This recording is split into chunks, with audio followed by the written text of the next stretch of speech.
Yes, indeed. Family, how do you create a Becky number 52? Well, you got to have you some mayo, you got to have you a meth pipe, and you got to have you a little BS, baby supremacist. And that's exactly what you've been seeing.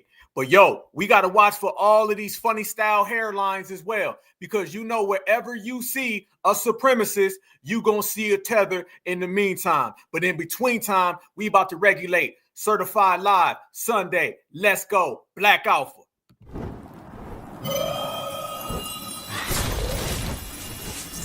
Black Alpha Network. Home of Black Excellence. Power to the people.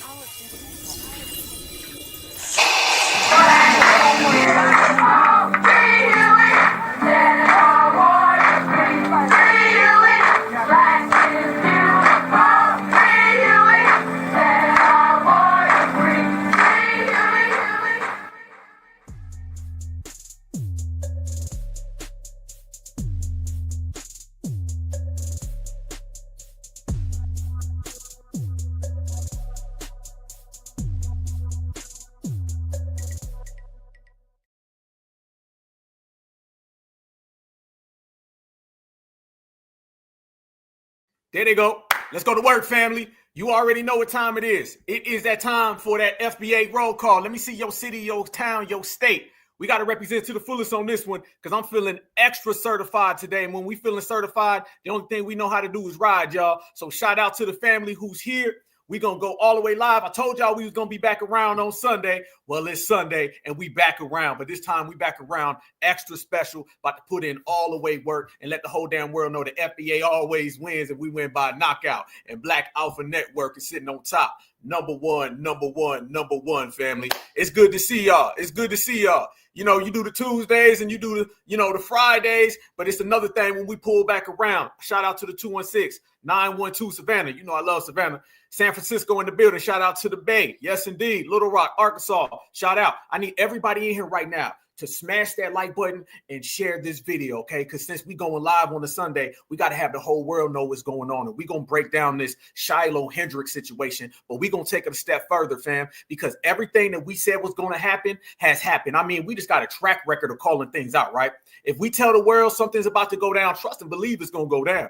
And we're going to sit here, fam, and we're going to break down the whole scenario. We're going to talk about all of these $2 tethers that are popping up around the situation and the way we're going to maneuver. We're going to talk about all of these Beckys, these meth head Melissas. We're going to talk about these fentanyl Karens and the way that these people are out here trying to focus on FBA and they want to get some revenge. See, foundational Black Americans, we've been on code.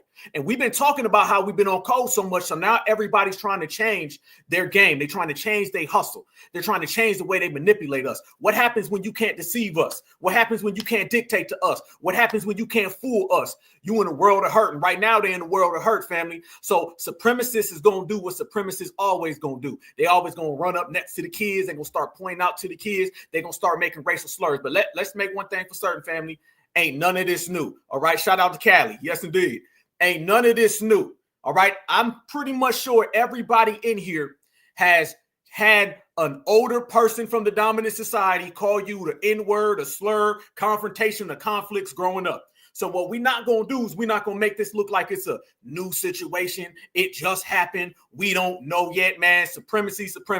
Ain't nothing changed but the numbers on the range, y'all. Ain't nothing new under the sun. This has been going down. The only difference is now that it's going down, people got cameras. People are watching it. And they're also now trying to get their clap back for what we've been doing. They've been out here donating left and right because they seen the way that we was donating to our good brother, Carmelo Anthony. They don't like that, fam. They don't like that. They hate the fact that we on code so strong. Let me make this clear.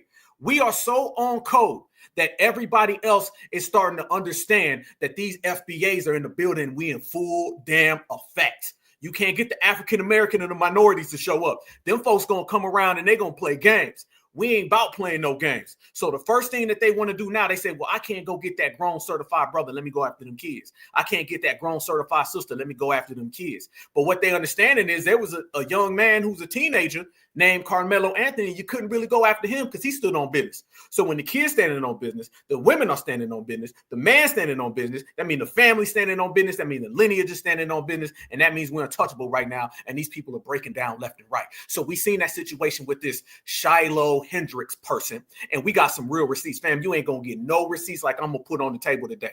Ain't nobody gonna get no receipts like this, fam. We done did some things that we always do here in terms of pulling out receipts and throwing them on the table and showing the whole damn world who these people really are. And what you see dirt. What you see filth. What you see trailer park. And when you see dirt, filth in the trailer park, you already know who you're dealing with. And we already know who we dealing with. And the fact of the matter is this ain't nothing but a new time, but it's the same game. We're going to break down today, family, the 5 key tactics of public supremacy. And when I say public supremacy, family, I'm not talking about what they do behind closed doors. I'm not talking about what they do when ain't nobody watching. I'm going to talk about this gambit that they always have us on, how they always got the same game plan. Fam, it seems like right here on the Black Alpha Network, we've been breaking this down for a few years, talking about what they was going to do, how they was going to do it. We sat back and watched them do it one by one. This is what happens when you on code. When we get on code, they get scared. When we get on code, they get petrified. When we get on code, they start running. So now they out there trying to say, well, we going to give money to our own people and all that. Well, go ahead. Go ahead and get money. We going to give money. Go ahead and get bucked. We going to get bucked. And what you're going to see on this broadcast today, family, you are going to see a plethora of foundational Black Americans standing on business. Let's make this clear. This ain't the old days. Brothers and sisters ain't seeing this and crying and getting upset and saying, what's going on? This is brothers and sisters watching what's happening, and we coming out on the winning end. They're the ones who are mad. They're the ones who are upset. Y'all know I just hosted a space yesterday, and we was packing them up, racking them up, sending them gone. We had supremacists after supremacists after supremacists who came in there trying to disrupt what we were doing. They were trying to interrupt our energy, steal our flow. And family, let me tell you what we did. When I say we G-checked them, I'm talking about a capital G-check. And we had them upset. We had them mad. They was melting down. And then we sent their ass right on out the door, right on back to the trailer park.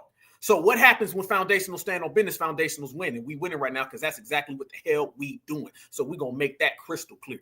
But we're going to talk about those tactics of public supremacy. Because right now the dominant society is saying, how can we get them in that rat race? How can we get them on the racial treadmill where they're running in place? They want us to be out here crying, hoping, wishing, begging, talking about Obama come and get us. Obama, give a damn about Obama. You seen what happened to him in the election, so you know he don't hold no weight. There's nobody that they can send to us to get us to calm down, to subdue us, to deflate or to take our energy and hand it to someone else. Nothing they doing is working, family. So it's a great goddamn day to be FBA. And like I said, when you certify all the time. We talked about how they're trying to use this whole white lives matter thing, okay? We talked about that just a few weeks ago. Did we not, family?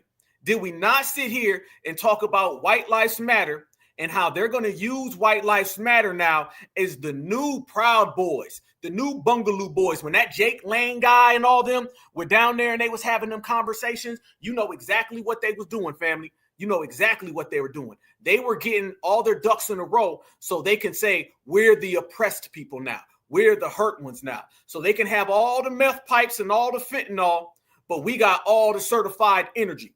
This is what ended up happening. This is the person that everybody's talking about. And we got some receipts on this individual, but watch the way it plays and watch the way we handled it. The child? Did you call the child the word? It is my own business. You call him a Okay, why don't you have the boss to say it right now again? Okay. All right, that's what you say. Nobody digging through your shit. A little kid, you call him a nigga? Yeah. The little child? What if he acts like one is gonna Are you about to hit him? You chase him here?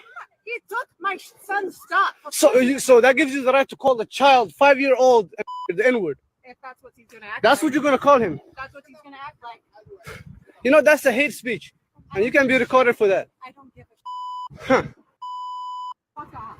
Okay, we'll see about Family, there's so many things going on with this. So many things. Once again, you got people talking about FBA, and there wasn't really no FBAs there.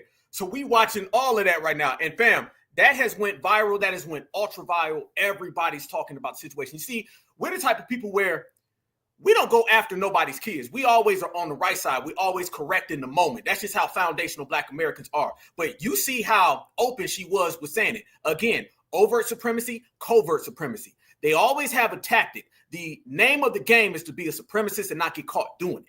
So when you see the people who come out and they openly say these things, you're going to have a bunch of people who are the covert supremacists who try to denounce the overt supremacists. But let me tell you, when you see that she raised about $500,000, maybe it's about $600,000 now. Family, that ain't just because a bunch of people don't agree with it. That sounds like a lot of people who do agree with it. That sounds like a whole bunch of people are okay with it. That sounds like a whole bunch of people are supporting it behind the scenes. Remember when we showed that White Lives Matter rally and you had seen that Jake Lang guy and that Philip Anderson, COON, when we seen them on stage and they were talking about they don't have a big crowd, but they said a lot of people agree anyway. We were saying, of course they do. There's a hell of a lot of people who are applauding this behind the scene and a hell of a lot of people donating, fundraising. This individual raised $500,000, fam, in the Make a Supremacist a Millionaire record book. I think she shattered the record. I don't remember Daniel Penny making money this quick, Kyle Rittenhouse, George Zimmerman. They made all of them millionaires, but they didn't make them millionaires this fast. Why is that? It all goes back to Carmelo Anthony. Carmelo Anthony goes back to certified energy. Certified energy goes back to the lineage, heritage, and culture. Everything affects everything, fam. So now they out here upset, mad, angry, and distraught. And the reason why they're feeling that way, y'all, they're feeling that way is because they see that the tides have turned. There's been a paradigm shift. So what she's just representing all those people that were mad at Carmelo Anthony. All right, that's what she's really representing. She's representing the side of the community that says, damn, these FBAs are doing it. We're supposed to be the dictators. Now we're getting dictated too. We're supposed to be the ones out here doing the checking. Now they're getting checked. They don't understand how to comprehend and how to deal with that. But now they are. There's a lot of things funny style with this video, though. Let me run this back one more time, fam. There's a lot of things funny style, and I need to break it down with you. The child? Did you call the child the word? It is my own business. You call him a. Okay, why don't you have the boss to say it right now again? Okay. All right, that's what you say. Nobody digging into your shit. Family, a lot of this seems lightweight, performative. A lot of this seems performative. I feel there's a lot of people with a lot of different agendas. Nothing ever happens in the system of supremacy that isn't calculated, okay? Nothing happens that isn't calculated. This seems very, very funny style, and I understand. I see y'all packing them up. Appreciate y'all. Appreciate the chat in here, man. Get them trolls out of here. They know what it is. They know what it is. Get on up out of here. Get on up out of here.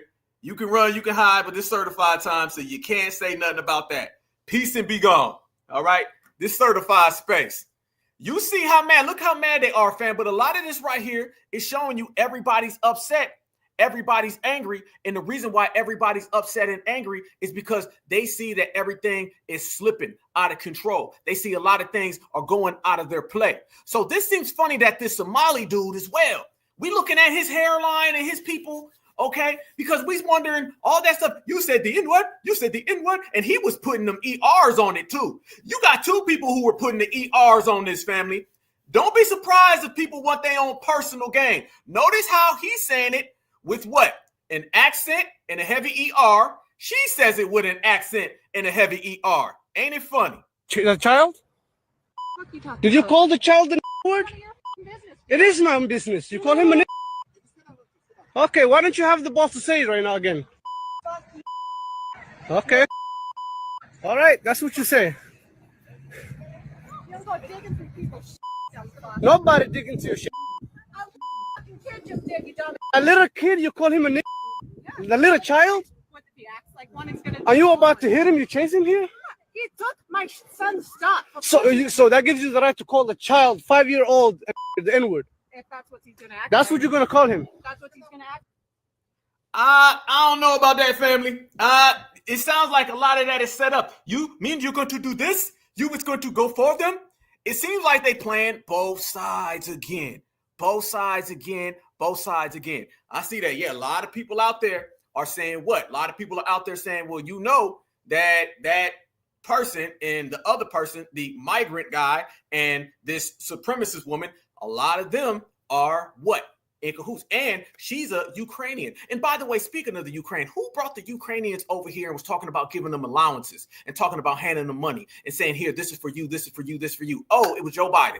I'll be damned. You guys remember when Joe Biden, just about a year and a half ago, was talking about giving them an allowance so they can have some money in their pocket? You see what's going on. There's no Black Americans involved in this other than perhaps the child, which we still got to kind of find out, because a lot of us are looking and we wondering, where were the parents at when it comes to this child? Where were the parents at when it comes to this child? That's one thing we're trying to find out, family. We got to go ahead and check all that out so we can get to the root of it. But this was the child right here. This was the child right here, family. And the child was sitting back watching the situation as it unfolded and as it went down. And one thing that we noticed for certain, y'all, is that they will make up something so they can come after us. That's what we call right here on the Black Alpha Network a blackuzation. They'll just say something, anything, so they feel that they can win. I see some trolls in here giving out some blackuzations. All right, I'm going to give you a fentanyl usation, and it's true, okay? Confirmed. And when you see these people out here upset and breaking down over what's occurring and the video going viral, the reason why it's going viral, family, because the climate in which we upset. We set all that up. Yeah, I see some of y'all saying it look a little funny style. A lot of y'all saying it's funny style. This is going to be a situation we're going to look and we're going to say, whoa, hold up, wait a minute. But it all ties into a bigger thing. It all ties into what we were just talking about. When foundational Black Americans get on code politically, we flexing too much power in the system of supremacy for these folks to not crash out. When we got on code politically and we weren't persuaded to go any direction and we voted for the couch, that was a win, but that scared people. Somebody was just asking me yesterday in the space that I hosted. Somebody said, he said, hey, how do you feel about the election? Who'd you vote for? I said, I voted for my couch. It's a wonderful couch. And I will continue to vote for that couch and stay on that couch. He didn't know how to handle that because he's used to a Black person going on one side or the other. Yep. So that is the political structure in which we've been on code. And then when you look at the social thing, family, we were not supposed to get behind Carmelo Anthony. Damn sure with money. What's the first thing they tell us about reparations? When it comes to reparations, they always telling Black Americans, y'all just going to take the money and go give it away. Y'all just going to take the money and hand it to somebody else. But when they seen us donating to our brothers' funds, that was the first time in history I remember Black Americans putting dollars on the line for the cause, putting dollars on the line for the code. I'm not talking about going over to South Africa. I'm not talking about what's the word, Johannesburg. I'm not talking about marching in the street with the people of color. That was the first time we seen a situation that was an injustice that has frequently occurred to us, and we put dollars on the line.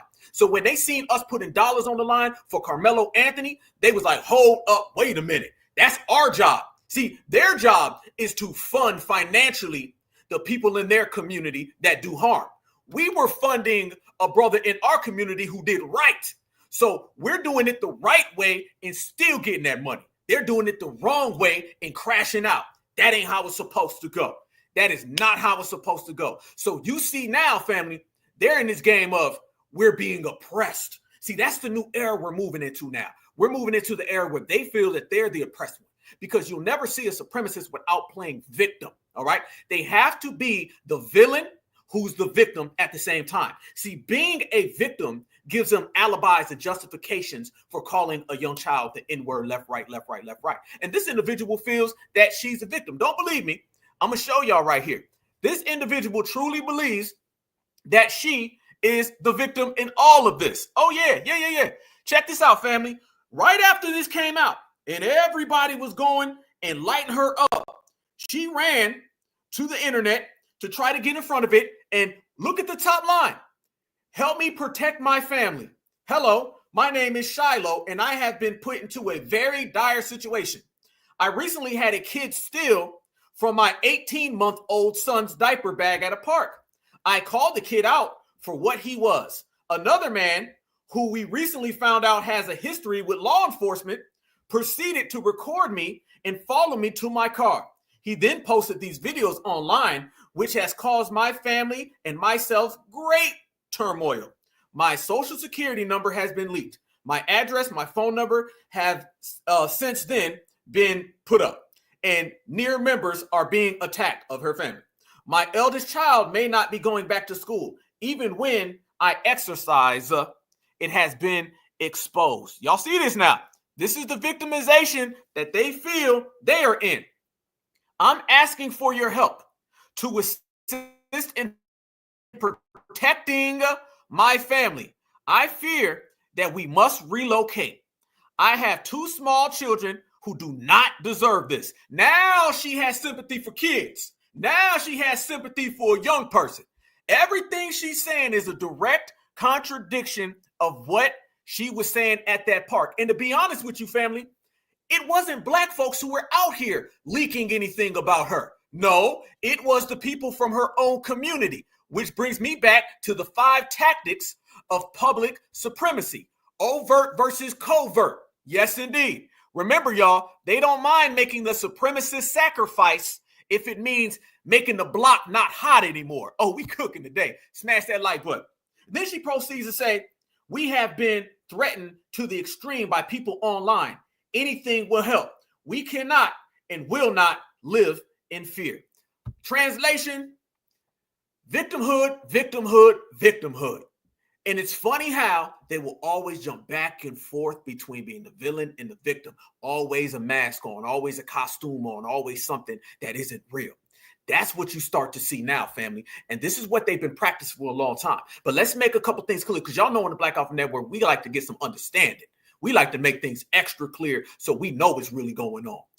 What they're really doing with this situation is what they always do, family. Every act of supremacy that is overt is followed by a covert act. And what ends up happening is they always send in people after something is public to kind of cool down the temperature, to pretend that they are so appalled by it. Fake outrage is a massive thing that they do. But you notice, family, you never have outrage that yields results.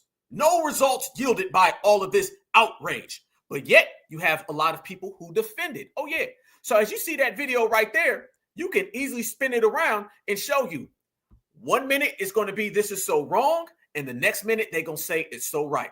And this is why she's been getting so much money, is because somebody does the crime in your face on camera, and behind your face in camera, millions of their community are doing this. It's called doing the dirty work, and that's exactly what they love. So after you seen the video come out, you end up seeing these videos.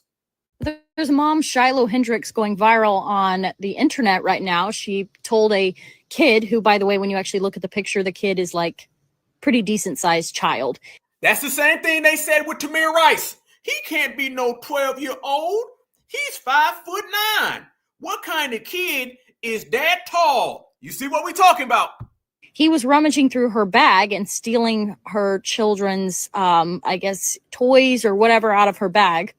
She tells him to f off, essentially, which when you look at the video, the guy filming the video, he's a Somali, Hassan, whatever. This is whites having enough of it. We're sick of being bullied in our own country. And now he's trying to get her life ruined. He's like, oh, this is hate speech. There will be consequences. I'm sorry. This is America. You have free speech in this country. This is white people finally being fed up with this. And the fact that we have brown people trying to take away white people's rights in a white country when we have the Constitution and freedom of speech, and they come from their countries where you can be locked up for hate speech. This is just disgusting. This is everything wrong with immigrants. This is everything wrong with brown people in our country. And this is why we need to kick them all out. Freeze. She ain't lying about how she feels. See, now what you're dealing with this person, this is the overt supremacist, okay? And you're going to have both sides of that. And we're going to break it all the way down throughout this whole video, y'all. Everybody in here, smash that like button, share this video. This is a pop-up broadcast. So we got to let the world know that we out here pumping that signal to the planet. A real certified one they can't hide from, because it always breaks down. What she's saying, fam, is basically how they all feel. But you got to understand, typically, the other side, they don't like her saying that because she's being too honest with hate. See, hate can be sneaky. It can be behind the scenes. It can be something that's covert that they don't want to talk about. And then hate can also be very honest, very truthful. Now, they may try to victimize it, put a coat of I'm your friend on top of it. But in reality, y'all, she's really talking about how most of them feel.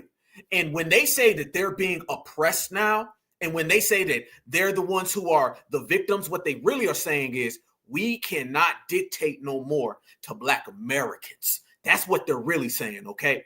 Everything has something to do with us. They can say that group and that group. They can be mad at the little Tether guy and everything, but this all boils down to they don't feel comfortable with their position in the dominant society no more. It's not dominating, all right? And it doesn't sit well on their digestive system, all right? They can't really feel good about the way things are working when foundational Black Americans ain't working for them. You see the difference. She goes on with more victimization. And family, we called this out 2 weeks ago at that White Lives Matter protest, rally, gathering, and they were saying things that they really feel, and people didn't want to hear it. But now here comes the new era of we're the oppressed. This is white people's country. This is a white country for white people. These people are not welcome. And I'm glad to see people are finally standing up. So stand with her. And everybody's trying to, on her and spin the narrative and ruin her life. But if you can give some to her, because W mom of the year. And that's when that's when she stands on ground. She said, and I'll say it again. She said, he is blah, blah, blah, blah, blah. She said he was stealing out of my son's diaper bag. What is the problem? What am I missing? In the video, the woman apparently carrying her child away answered yes if she called the youth a slur. And she said, I'll say it again. He took my son's stuff. So this illegal immigrant asked mother if digging through her child's belongings at the park, which is what the mother said the boy had done, would justify using the racist word against the child. The woman responded with, if that's what he's going to act like. Listen, how can you be mad at her? How can you be mad at her?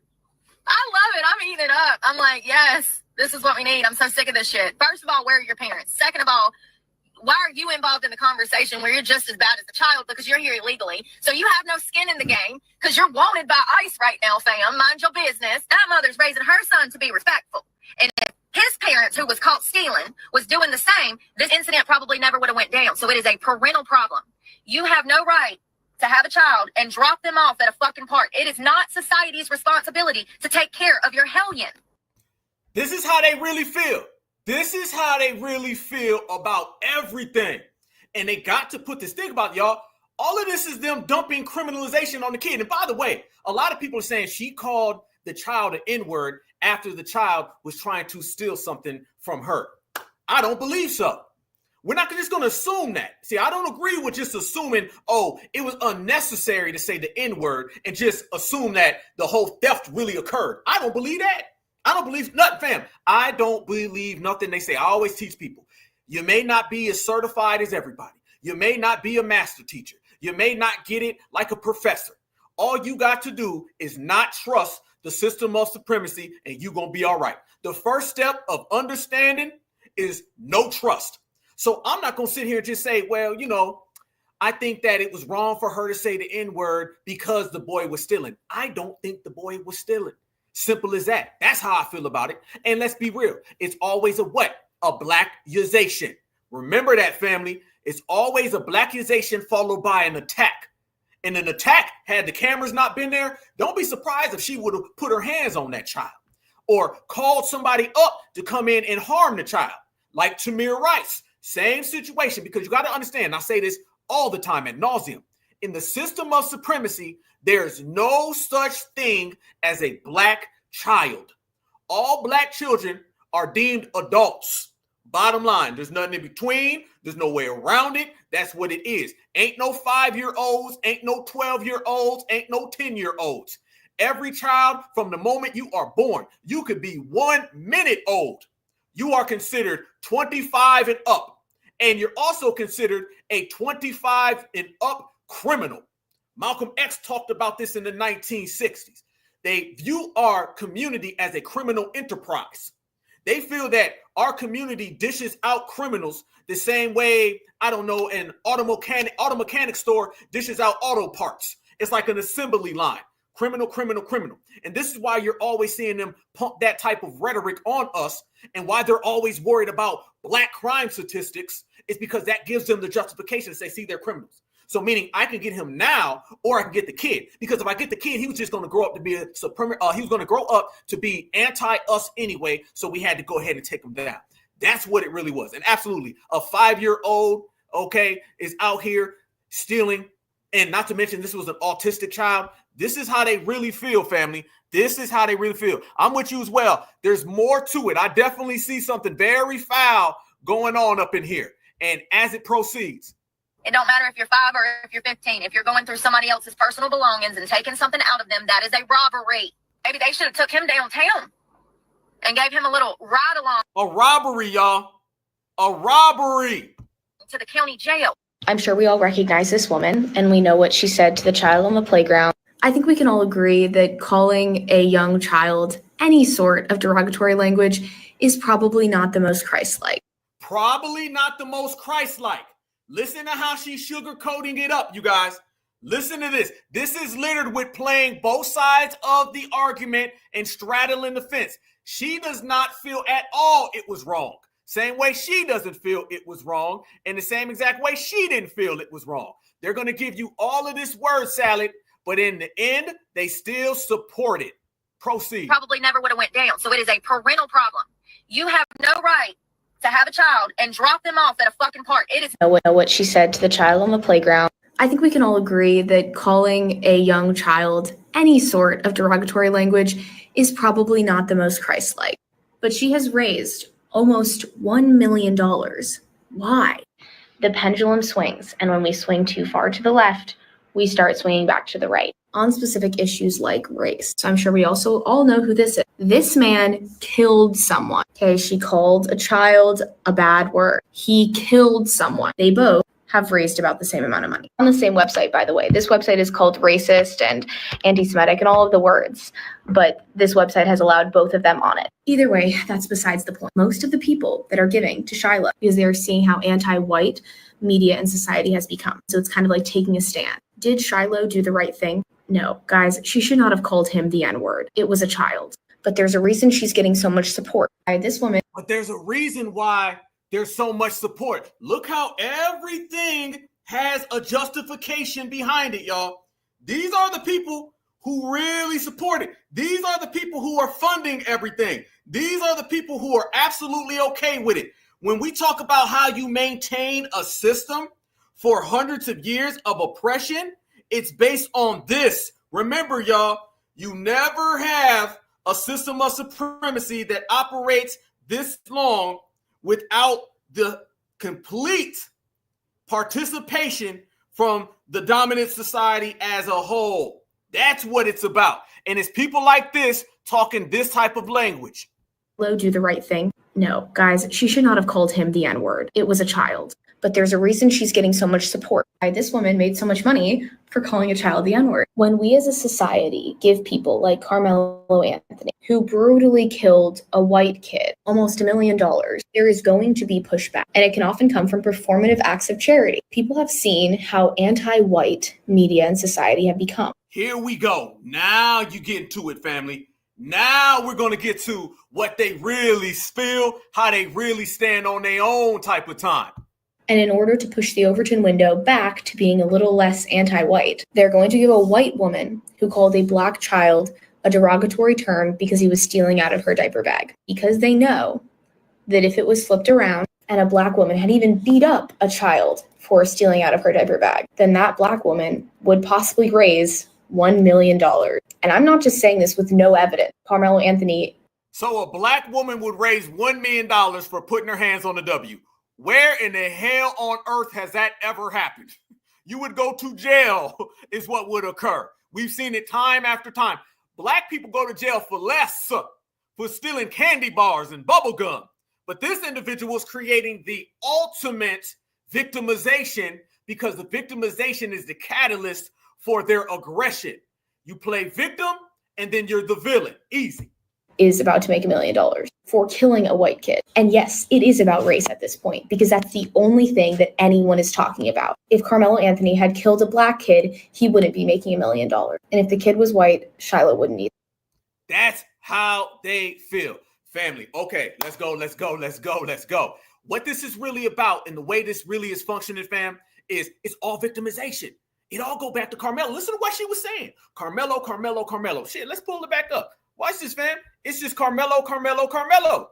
They're upset at Carmelo, fam. Right, on specific issues like race. So I'm sure we also all know who this is. This man killed someone. Okay, she called a child a bad word. He killed someone. They both. Look at it, fam. They right there justified everything based on their hatred for Carmelo Anthony and the way we stood next to him. And let's make this clear. Carmelo Anthony is innocent. They can get mad all they want to. In America, it's what? You are innocent until proven guilty. Well, Carmelo Anthony has never been proven guilty, which means he is innocent. So why is there this big hoopla when we say that Carmelo Anthony is an innocent young man? I mean, this is the law in which they created. See, they don't like when the law that they created that's supposed to benefit them 100 times out of 100 does not benefit them. They don't like that too much. The law is supposed to benefit them in every way, shape, form, or fashion. So when the law is not benefiting them, they see a problem. And every time they see a problem, the first thing they do is they put a black person's face on it. One of these people could walk, they could stub their toe on the wall, and they gonna say the black man did it. They can get in the car, hit the gas, run into a fire hydrant, they gonna say the black man put the fire hydrant there. Everything they do has to be because of black people. And the law not working for them is the main thing. So this is all about Carmelo. This is all about revenge. She's getting money right now based on revenge for Carmelo Anthony getting money, because in the system of supremacy, a black person is not supposed to be confident. Black people are not supposed to stick together, and black folks are not supposed to push back against dictatorship.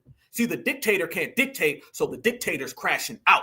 We going all the way, fam. So she's really talking about what they really feel. Both have raised about the same amount of money. On the same website, by the way. This website is called racist and anti-Semitic and all of the words, but this website has allowed both of them on it. Either way, that's besides the point. Most of the people that are giving to Shiloh, because they are seeing how anti-white media and society has become. So there you go. Now she's talking what we spoke about 2 weeks ago, fam. We called all this. You had a lot of people running around and they were talking about that W Lives Matter rally with that Jake Lane guy, and they were talking about it was a failure. Y'all know right here, all of us, we was in here deep, thousands deep, and we came to the conclusion that wasn't no failure. No, that was a signal, because just because there was 15 people in the crowd, there was about 20 million watching, applauding. Then there was another 20 million on the back end that were clapping. Yes, indeed. That was a situation, family, where everybody liked it. So notice, once you've seen that, now you're starting to see them talk about how they're victims, how they're treated so bad, how they're the ones who are done wrong. See, back in the old days, it used to be just black folks are bad, we need to stop them. Now it's turned into black folks are harming us, and we're the ones who need the help. We're the ones who are against the wall. You see what's happening? She's putting all of the dominant society's dirty laundry on the table. She's really not supposed to do this, but they're so desperate now because we're on code. Black Americans being on code leads to W desperation. Everything's connected. Listen to her words. Listen, she's telling everybody, it wouldn't be this way if it wasn't for y'all oppressing us. There's a new oppressed class, and it's the W's. The W's feel that they're the oppressed now.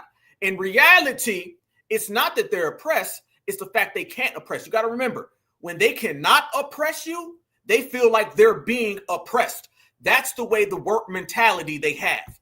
It's kind of like taking a stand. Did Shiloh do the right thing? No, guys, she should not have called him the N-word. It was a child. But there's a reason she's getting so much support. This woman made so much money for calling a child the N-word. When we as a society give people like Carmelo Anthony, who brutally killed... Back to Carmelo again. Back to Carmelo again. Shout out to FBA Furball. I see you, brother.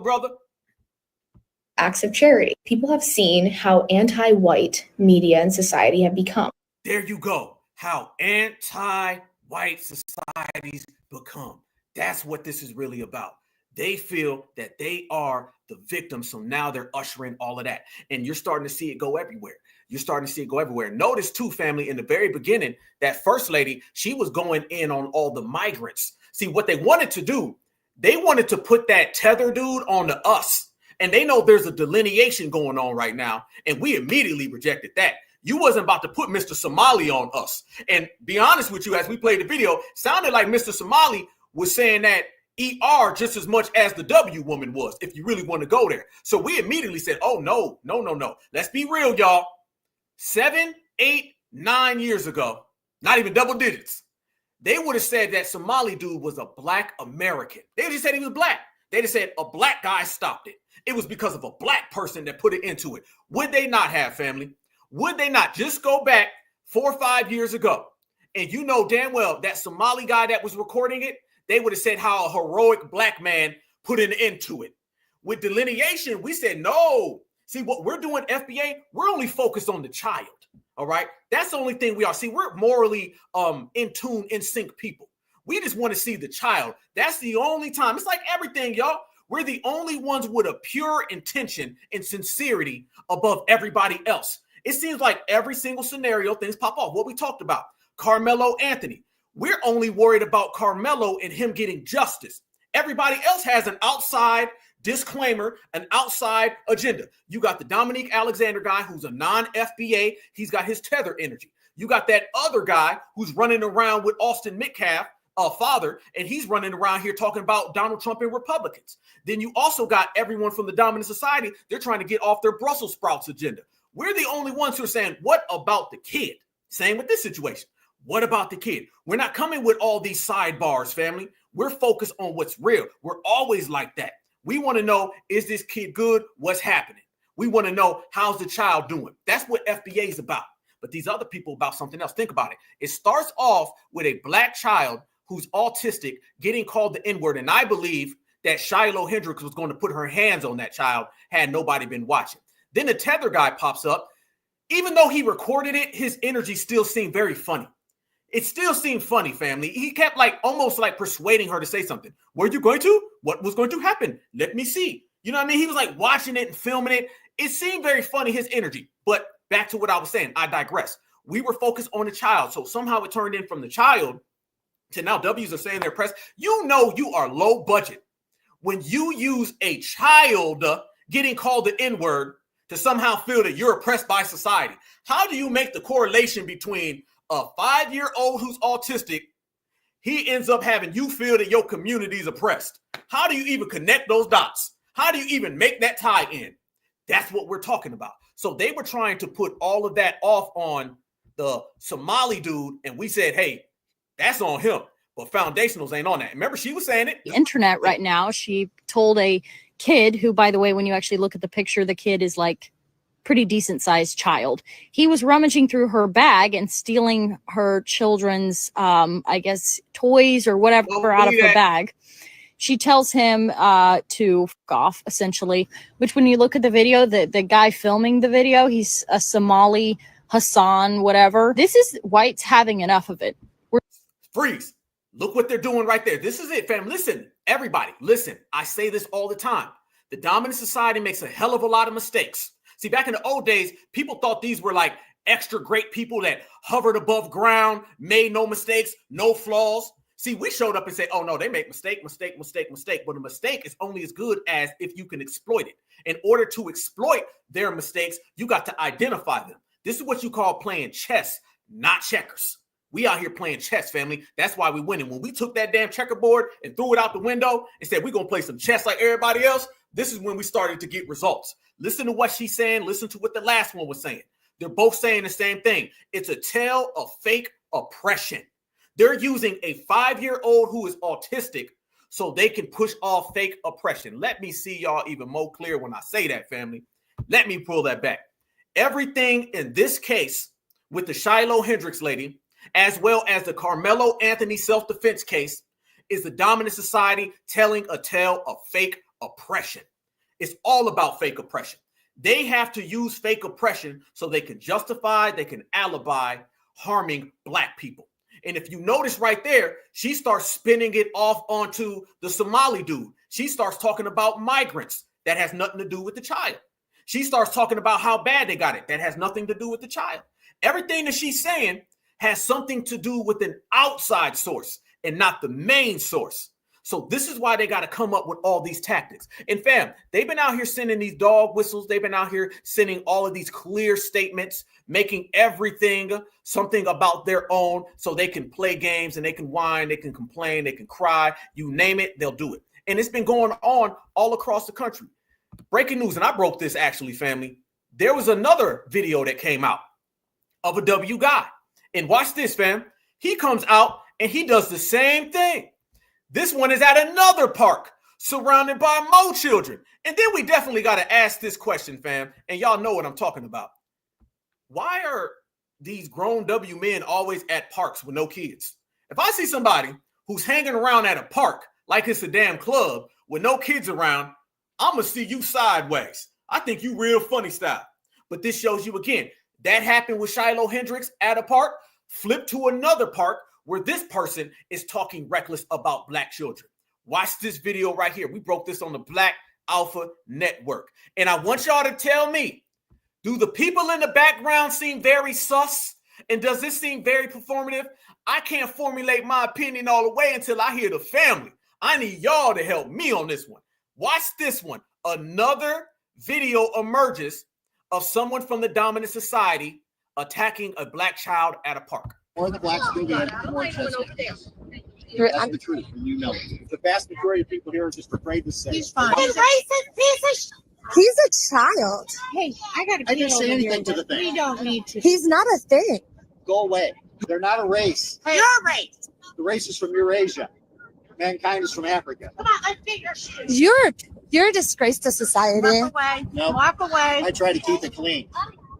Can you imagine what this is going to be like once it's all taken over by that? Just a big ghetto. You're filth. Just a big ghetto. You'll be. It won't matter. We'll all I don't even have words. I don't even know what to say about your kind. have kids. My kind is all over. They're just afraid to say stuff. Well, maybe they should be afraid. No, I'm not. Come on, you guys. Obviously. Listen, I got. We're gonna do You this. have not. I want soda. No. Where are the kids at?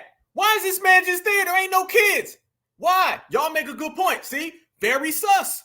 Why? Family, I'm telling you right now, we already know the system of supremacy. These people are going to all these playground schools, and you're going to hear this all the way. All the way through the summer, you're going to see more and more of this all the way through because they're out here right now trying to get some type of revenge. They want to lick back. They want to clap back. But this is very sus. This is very sus, fam. You hear the ladies in the back saying, you're wrong. Why? The camera actually cut like she was editing. I don't know about you, but if I was sitting there filming somebody using racial slurs towards children, I'm not going to put that on the editing board and chop it up. She might as well just put music in the back. What is that, a damn score for a movie? It's the same exact thing with that Tether guy. It's the same exact thing. Who are these people who are filming this stuff? A lot of these people who are making these videos that we don't really know much about them, it's looking very, very suspect. Now, we know for a fact that the dominant society is practicing their anti-black racism. That's a guarantee. But some of these people in the back, what's their agenda? What's the agenda for people filming somebody saying something about a black child and almost interviewing them? Doesn't it sound like an interview? Why did you do it? What's your name? Do you like long walks on the beach? Who's your wife? No, nothing mentioned about why ain't no kids with this man. Nothing about that. See, what's the first thing all y'all start saying? First thing y'all start saying is, how come there ain't no kids there? But this individual in the background is just saying, you're so mean. That's so wrong. Nah, I don't buy it. I don't buy it. It seems very, very performative. Man, there's a hell of a lot of things going on in America right now, y'all. And it's going to be a hot, long summer. But it's going to be a Black American summer too. Trust me when I tell you. But listen to what the guy says. Notice that he says what we were talking about before. He says there's a lot of people who agree with him. They're just afraid to say it. This ain't my words. This is Mr. Mayo's. Your kind. Kids. My kind is all over. They're just afraid to say stuff. Well, maybe they should be afraid. No. One more time. My kind is all over. They're just afraid to say stuff. Well, maybe they. Did we not say that, family? Did we not predict that? Did we not forecast that? When everybody was talking about how that W Lives Matter rally was so bad and it was a failure, we said, nah, bruh. Don't ever think just because they have a small crowd that they have small support. Small crowd and small support do not go hand in hand because they understand millions of them are not supposed to show up. Millions of them have to remain in the closet. Millions of them have to be on hush and whisper.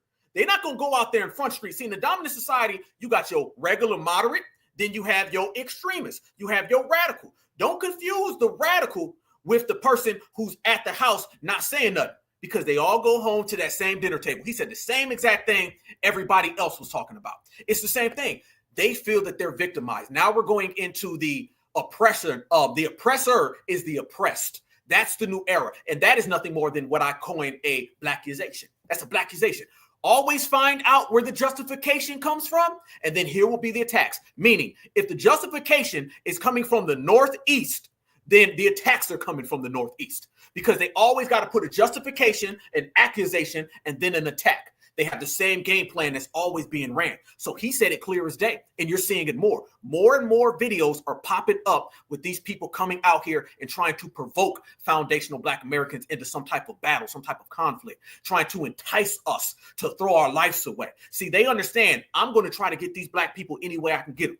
They don't really want smoke. You got to understand. Notice it's always this, right? Right? You notice that, right? It's always talk. See, when you start talking about how they come after Pedro, when they come after Pedro, they putting hands on Pedro. When they coming after Estrada, they putting hands on Estrada. Notice when it come to us, it's just words. But they want to use those words and weaponize those words, because words could be you end up hitting them, you end up getting sued. You end up hitting them, they pull out something, and then they take you out. It could be they make a phone call to the police, they come and take you out. So it's a lot of enticing going on and a lot of hatred. But notice the same thing that they keep saying, family. It all goes back to we are the oppressed ones. We're the ones that nobody is treating fairly. No one really wants to give us a fair shake, a fair chance. That's what you're out here seeing, fam. That's what you're really out here. And I want y'all to see this as well. Watch this. I told everybody that there's a whole movement of them now talking about, we're going to call this, fam, let me tell you what we're going to call this. We're going to call this the oppressed oppressor movement. This is where we're going into now. And family, this came across my timeline. I want you guys to see this right here. This is what they're sharing on social media. There's a whole movement of people who are playing the oppressed card so they can attack Black people. Listen to this. Truth is, the Black experiment has failed, not because of W culture or W privilege or W racism. The fundamental problem is that American Black culture has evolved into an unfixable and crime-ridden mess. They do not want to change their culture or society and expect others to tolerate their violence and amoral behavior. They have become socially incompatible with other races by their own design, not because of racism of others, but by their own hatred of non-Blacks. They don't understand that W people aren't out to get Black people. They are just exhausted with them. They are exhausted by the social pathologies and the violence and the endless complaints and the blind racial solidarity, the bottomless pit of grievances, the excuses, and the reflective animosity. Y'all hearing this, right? Y'all hearing this. Listen to the words right there, family. Listen to the words. The complaints, the solidarity, the grievances, the animosity. Oh, poor them. Oh, they hurt. They wobbling. They having a difficult time today. It's so hard. It's hard out here for a Brussels sprout. That's really what they're trying to say, family. All right. So when they start talking about the pathologies of everything, you already know what they're trying to do, y'all. You already know. And this goes to show you what we've been saying, and it's a prime example of what we've been doing.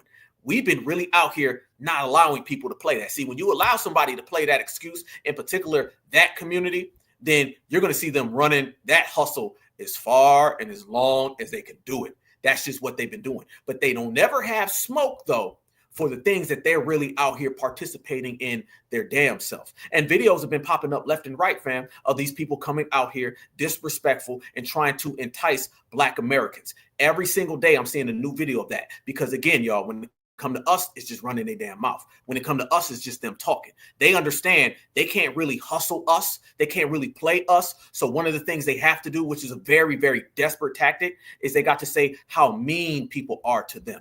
That's what they're doing. And by the very fact that this Shiloh individual ended up raising all of that money is just based out of victimization. That's victim money. That's victim money. It's funny too, because remember, they were always running around here trying to tell us that we were playing the victims. But in reality, look how quick they want to be the victim. That's another thing as well, y'all. How the hell somebody wants to be the victim? You ever notice that, fam? You see how we're cut from a different cloth? You see how we ain't on that type of time? Foundational Black Americans, we don't walk around here wanting to be the victim of nothing. We denounce victimhood. They don't. They run around here and they try to be the victim. So when somebody wants to be a victim, when someone is pleading to be the victim, when someone is trying to be the victim, then you already know that someone has a serious mentality that needs desperate help, and he can't get it from us. Watch this as well. You just seen that one, right? There's another video of this old man, and y'all want to hear about enticing? You want to see enticing? Watch this right here, y'all. I'm going to show you this whole clip, and I want you to notice these people are out here trying to come and get FBA to crash out. They want us to be crash outs, fam. Watch this right here. This shows you clear as day the way that these people are operating. And it ain't by no means real victimization. It ain't nothing more than Brussels sprouts. Watch this right here. This man is trying to get this black man to fight him so bad. Watch this. Record all you want. I told this man to get off my truck. He steady touching my truck. He mad because all his merchandise ain't come out and he taking his problems out on me. Could you please get off of my truck? No. You're going to be the first customer to get knocked out. I'm asking you nicely. I dare you to take a swing at me. I'm going to just stop talking to you, man. I dare you to take a swing at me. If you're standing right... You'll end up on the ground. Look, right I'm not nowhere near your driveway. I'm in the street. Go ahead and take a swing at me. Threaten me again. Family, how many invitations did he just give that black man? Family, we are 31 seconds into this. How many did he just give that black man? Please come hit me. I wanted to right now. He know he don't want no smoke with that brother. He know he don't want no problems. What he wants to do is to set that brother up for the failure, because we are not Julio Romero Estrada. We are not Cinco de Mayo de Mayo. We certified. You're going to get what you asked for with us. And he's trying like everything to get this brother to crash out, by all understanding that brother has a good job and a good payment, and this man wants nothing more than to see him crash out. Watch how many times he asked him to come and invite some type of conflict. I'm going to let it play. I'm going to count. Y'all count too. And post in the chat, how many invitations for conflict did you just hear Mr. Mayo Man deliver? Y'all let me know what you hear. I told this man to get off my truck. He steady touching my truck. He mad because all his merchandise ain't come out and he taking his problems out on me. Could you please get off of my truck? No. You're going to be the first customer to get knocked out. I'm asking you nicely. I dare you to take a swing at me. I'm going to just stop talking to you, man. I dare you to take a swing at me. If you're standing right... You'll end up on the ground. Look, I'm not nowhere near your driveway. I'm in the street. Go ahead and take a swing at me. Threaten me again. Threaten me again. I told you to get off my truck. Stop touching me again. Stop touching my truck. Threaten me. If you don't get off my truck, I'm gonna knock you out. There you go. I just threatened you. What the fuck are you gonna do? Nothing. Come on, don't threaten me. Let me go. Let me set this up so I can film your. Cause you a dumb. Let me set that right there for you, buddy. You lied. Say hi to the camera, you dumb. What you got now to say? I got mine going too. Bro, what are you doing, man? You make yourself look weird. You touching my truck, first of all. You don't have no reason to be leaning up against my truck. Get off my truck, bro. Maybe.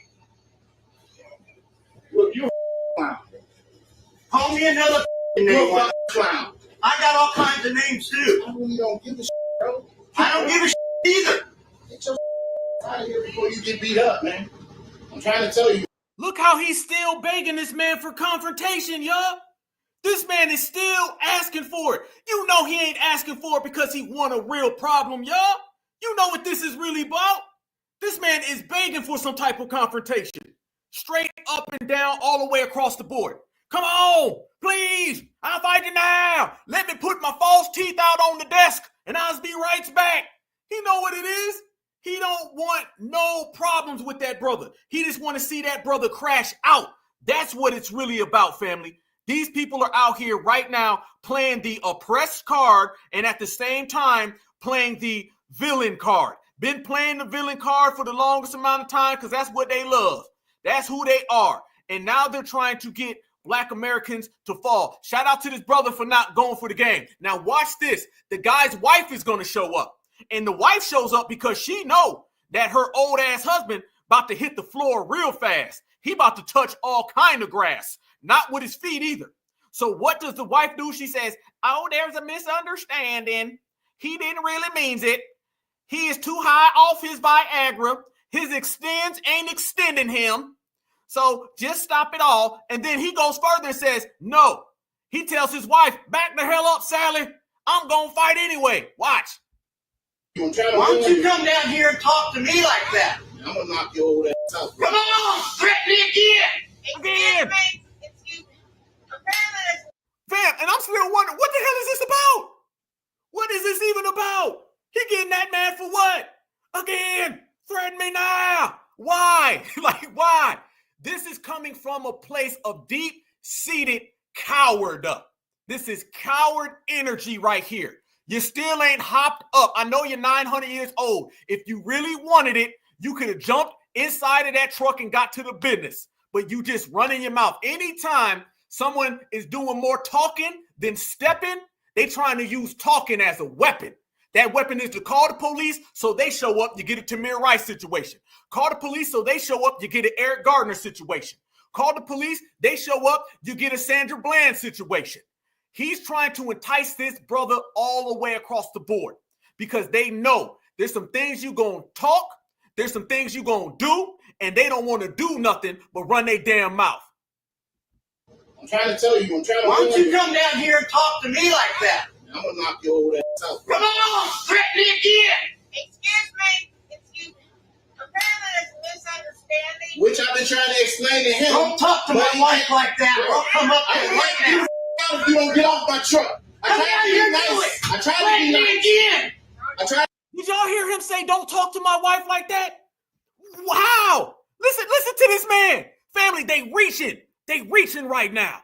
To my wife like that, or I'll come up there right now. Apparently there's a misunderstanding. Which I've been trying to explain to him. Don't talk to my wife like that, or I'll come up there right now. Whoa. Hold the hell up. Please let me see y'all. There's a misunderstanding. And then he said, don't talk to my wife like that. What? Tell her there's a misunderstanding? You see, now it turned into you threaten me. Now you threaten my wife. See, this is why you got to stay away from all of those Karen number 57s and them Becky number 52s. Even when the wife comes in trying to play the nice, smooth person, really what she was doing, she knew her husband was about to get mollywopped. So she came in trying to subdue the energy. She knew the husband was on thin ice. This is one of my mottos, family. One of my mottos, I say this all the time. Check me out on this one.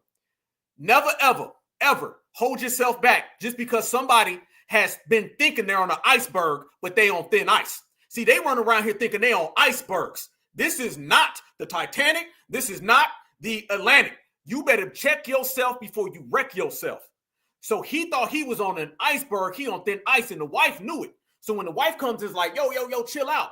Then he starts trying to run the game of he's threatening my wife. It doesn't matter, okay? You can say, let me shake your hand. They're going to say, why you want to hit me? You can say, hey, how you doing? Why you waving that weapon at me?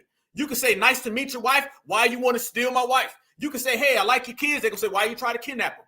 They're reaching. He's reaching for every single thing he can do. Never let somebody run around here thinking that they're on the iceberg when they're on thin ice, family. That's the way we move it. And watch how he continues to go through every single thing. Eventually, he's going to say the sun is because of you. He's going to say that the wind blowing is because of you. This man clearly wants confrontation the same way that guy at the park was wanting confrontation, the same way that Shiloh Hendricks lady wanted confrontation, and the same way their whole community wants confrontation. And they keep knocking on that door. We gonna answer. Proceed. Watch the way the brother played it. The brother played it out real smooth. If you don't get off my truck. I tried to be nice. I tried to be nice. Again. I try to be nice.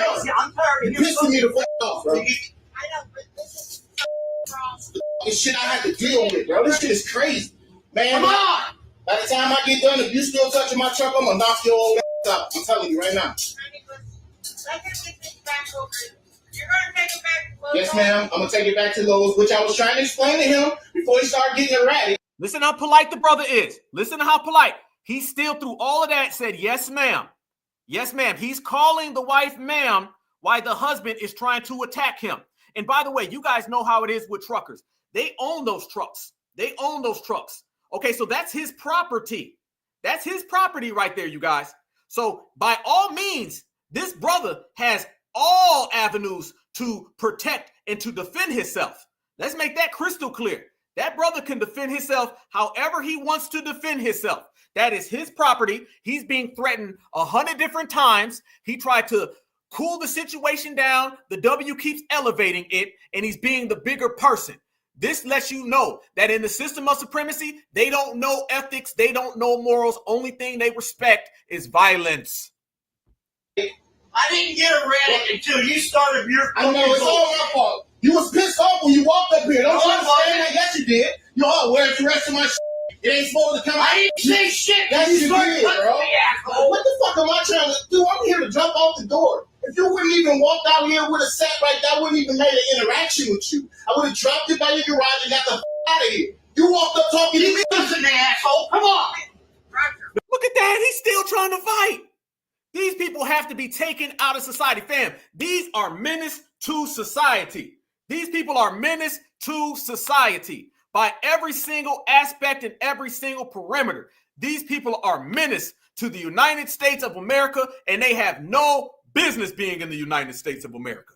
None at all, because violence is there all the way across.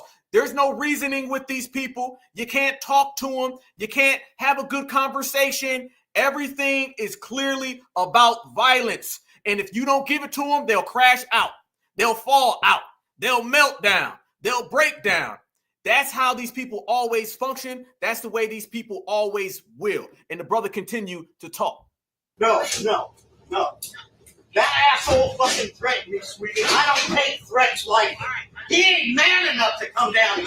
Let's not have confrontation. You ain't man enough to come up there. And listen to the brother laughing. The brother's laughing, family. Come down here. Let's not have confrontation. You a goofball. Record all you want. I told you. There you go. Man, it's all in the realness, family. It's all in the realness. Checkmate. So you already see it right there. And notice, shout out to that brother. Notice that the brother was laughing and he didn't fall for it, okay? He didn't go for the game. See, you got to understand in this system the way that they're always going to try to entice you. They're going to always try to get you to do something. They reach. That's all they do, family. I've seen Tamir Rice had a toy, okay? The brother, I forget his name. He was in Cincinnati. He had a toy in Walmart. They took him out, all right? I seen a brother with a ham sandwich. Sean Bell, he had his wallet. You got to be very cautious because they'll just make something up. All right. All else fails, just lie, because the system of supremacy is based on lying. All right. Think about everything that is dastardly. Think about everything that is cowardly, everything that is low budget, bottom feeder. There you go. Don't ever associate something with high morality to the system of supremacy.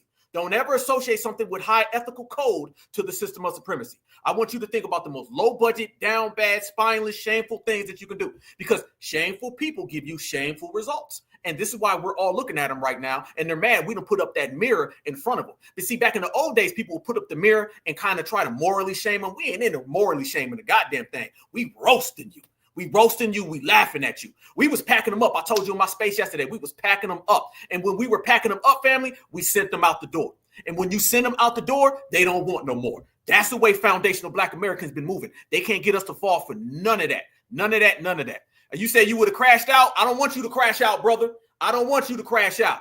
I feel you, family, but I don't want you to crash out. Because remember, if you're crashing out over somebody who ain't worth it, it's not on them, it's on you. I don't want you to crash out, family. All right, I know our community, fam, we about that life. But understand, it's better to be about that life and not ruin your life over someone who ain't worth your life. You feel me, family? I see you. Much respect. But I want my brothers and sisters to know, like the great Afeni Shakur said, rest in peace. Afeni Shakur said, we deal with exploitation every day. Every day we deal with exploitation. We deal with enticement every day from these people. Every day. If we go around allowing these people to make us crash out, we're going to be the ones in that cell, and they're going to be living their life forever.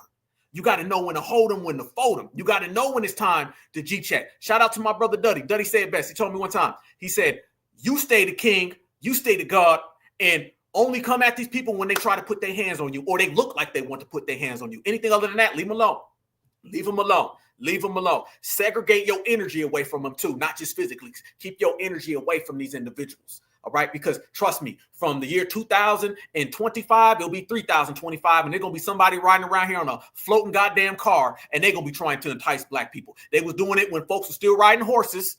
So don't think they won't when you see a flying goddamn car running around. When the Jetsons are out here and you see the damn Jetsons trying to entice a black person, it's gonna be the same thing because you're dealing with the same people and you got the same behavior. And the demonstrations of behavior are in trouble because we know what it is. We in here deep. Check me out, fam. I need everybody right now to smash that like button. We gonna be in this thing cooking, fam, all the way live as long as it goddamn takes. I need everybody. Smash that like button. Certified salute to the whole damn team. Make sure this is gonna be a smash that like button moment right now, fam. So I need you to smash that like button for the community. I need you to smash that like button, family, because we out here bubbling and we closing in on 23K, y'all, and we're gonna send that all the way across the board. So this is an extra special foundational Black American Black Alpha Network pop out, and we popping out.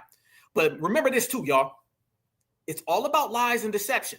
And don't ever think that these people won't be ashamed of just lying. They'll always say something, fam, and they'll just be cool with it. They have no problems, no qualms, okay? Remember when they were running around here making justifications about the N-word? Okay, let's go there about that individual, that Shiloh Hendricks. She was saying the N-word left and right, right and left, right? And the same thing with Hulk Hogan. How many of y'all remember that video that came out with Hulk Hogan? Y'all remember that? When Hulk Hogan was running around saying the N-word left and right? And Hulk Hogan was saying the N-word about The Rock. He was saying the N-word about all these people. And what was Hulk Hogan's excuse? I don't know if my brother Torian Reigns is in here, but shout out to you. Thank you for hitting the like button all the time. Appreciate you. My brother Torian Reigns, I don't know if he's in here, but I know Torian Reigns was giving, y'all subscribe to my brother Torian Reigns too. Torian Reigns was giving Hulk Hogan that smoke. But Hulk Hogan, the first thing he came out and said, I got to say the N-word because y'all say it. I got to say the N-word because y'all put it in y'all rap songs. Remember this, fam. They're always coming up with some type of falsehood. They always got to come up with something. Oh, I only do it because of this. I got to unalive you to save you. I got to say the N-word because you say the N-word. They always got to make an excuse. It's all about excuses, justifications, flat ass lies, fam. Oh, and by the way, Hulk Hogan went to the WWE like a month ago, and the people in LA booed his ass out of the damn building. So nice, your brand, homie, done crashed all the way out. Indeed. But remember this right here, fam. Remember this right here. This is what they were talking about in terms of saying the N-word. Watch this lady right here. She comes out and she says that she straight up got to say the N-word. She says she straight up got said racist confrontation caught on camera. And I want you guys to see this, how this lady openly is like, yep, I have to say it. Says she can't stop saying the N-word. Yeah, don't ever apply morality to people who lack morality. It'll get you nowhere, family. Nowhere. Watch this. So, and that's all I'd really like to say. What about your use of the N-word? I use that word because they forced me into it. What? Do you see how that's incredibly offensive? Yes, I do. That's why I said it. I would say it again to them. She says she would use that word again to you all. Listen to this, fam. I say the N-word because you forced me to say the N-word. This is how they feel. So for everybody who's out there saying, I'm going to talk to them now, we're going to have a discussion, and we're going to get to the root of it, they are really just people who don't understand. If they did understand, then they would talk to me. Ain't no reasoning, ain't no logic. They want to do it. At it. So, and that's all I'd really like to say. What about your use of the N-word? I use that word because they forced me into it. Do you see how that's incredibly offensive? Yes, I do. That's why I said it. I would say it again to them. She says she would use that word again to you all. There you go. There you go. There you go. But that seems very, very, very striking, similar to what was being said from the Hendricks individual. Yeah. Look what the Shiloh Hendricks person said. Now, this ain't the same as that old lady right there. Them was two different people. Two different people saying the same thing because they come from the same community. The same community, you get the same results, clear as day. She said, I called the kid out for what he was. Miss Hendricks said, wrote on the page, if he acts like one, then he's going to be called one. What Hendricks said, white race is under threat of impeding extinction. A recent anonymous donor on Give Sins or whatever said, we have had enough of this nonsense. These innocent people's lives should not be destroyed because of a word. You see, family? They are the full-time, all-time victims in every single aspect of life. They don't know nothing more. All they know, family, is to be the aggressor and to be the victim in the process. If they can get both of those, they having a damn jolly-ass day. So she said the same exact thing that the W woman said, which is the same thing that Hulk Hogan said. Yeah. There's no reasoning with these individuals. Let me tell you something. This is the easiest thing. Malcolm X, he always talks. And I was just listening to Malcolm the other day. Malcolm X said it best. Malcolm said, these individuals, when you're talking about these people, make it plain. And we can just make it plain. They like being supremacists. They love it. They love the system of supremacy. And they love enacting the supremacy on other people. Simple as that. Everybody go home. Simple as that. They love supremacy. Supremacy is one of their favorite things. They love supremacy, family. Supremacy is something that they love to do. Supremacy to them is like their favorite sport. All right. They love it because not only because they benefit from it, it's just they just like it. They like it. See, when somebody is a hater, they like being a hater. They like being hated. They may not like the misery that comes along with being a hater, but they enjoy it. They enjoy it. They love the hate, family. The hate is something that gets them going. The hate is something that gets them moving. So the fact that a lot of black folks back in the day used to have this mentality, right? Y'all remember the mentality of, oh, they don't really like it. They don't really like it. They would change if they could change. Man, if they could just change the way it is, they would change the way. They don't want to change nothing because you got to remember, if the system of supremacy changes, the thing they love the most goes away. Remember that. When you talk about their community, let me put this clear. They first love is supremacy. Before they love their mama, before they love their daddy, before they love their husband, before they love their kids. They first love is supremacy. How do you know their first love is supremacy? It's because they're willing to get rid of their mama, their daddy, their grandpa, even their kids if they violate the system of supremacy. When it comes down to kids or supremacy, they say F them kids. F them damn kids, I don't want nothing to do with them. Y'all know, y'all done seen it. We done seen it. We all saw it. If it come down to supremacy, maintaining supremacy, and your family member got to go, they gonna send their ass right on back to the trailer park.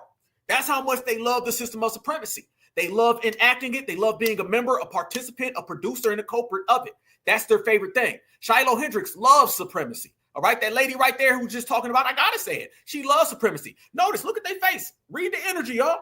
They don't make no bones about disliking it. They don't make no bones about having a problem with it. The only people who make you think that they have a problem with supremacy are the people who are playing the covert. See, the people who pretend to not like supremacy, they're the ones who really like supremacy, and they understand they got to trick you to maintain supremacy. All right? I have to trick folks into believing I do not like it, because if they found out that their whole community enjoys it, then they would be put under a microscope and pressure they don't want to be put under. That's what they really like, y'all. That's what they really like. And it doesn't matter how old. How many of y'all remember this? How many of y'all remember just a few years ago, they was telling us, man, when that next generation goes away and they pass away, everything's going to be better. Y'all remember that? Remember that, fam. We done seen that our whole lives. I don't know how many age groups we have up in here, fam, but they said that to the baby boomers. They say that to the Gen Xers. They say that to the millennials. Now they saying that to what? Generation Z.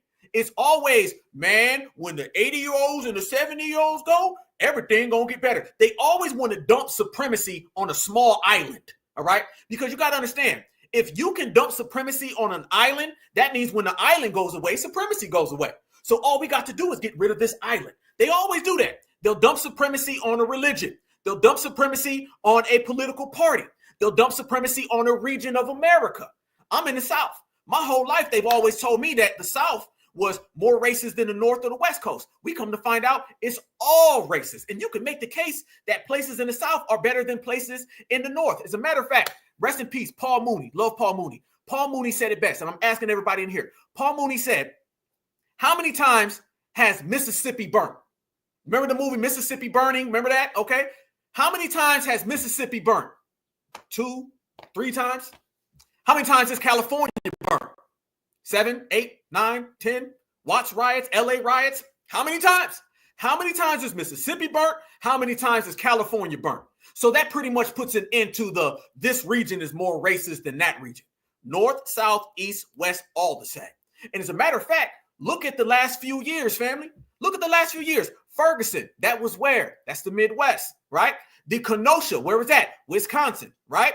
Freddie Gray, that was what? Baltimore, correct? Look at all these places that are in the north popping off. I'm leaving out a couple places, fam. I'm leaving out a few. New York, Eric Gardner. Look at that. All of the most recent protests and rallies have been up north. They ain't been down south.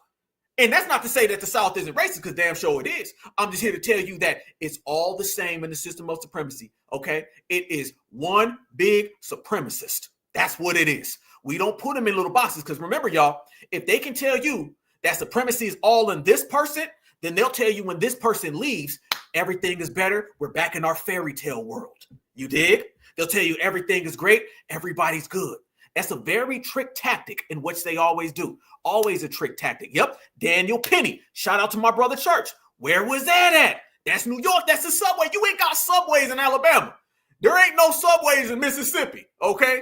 So you see that in the system of supremacy, it's real. Yeah, Paul Mooney is the truth. Let me tell you about Paul Mooney, okay? When I first started popping off with the Black Alpha Network, that was around the time Paul Mooney had passed like around that time. Do y'all know his legacy page, which is verified from his family, started to follow me? That was my first big follow, man. So certified salute to Paul Mooney. Love Paul Mooney because Paul Mooney talked about it directly.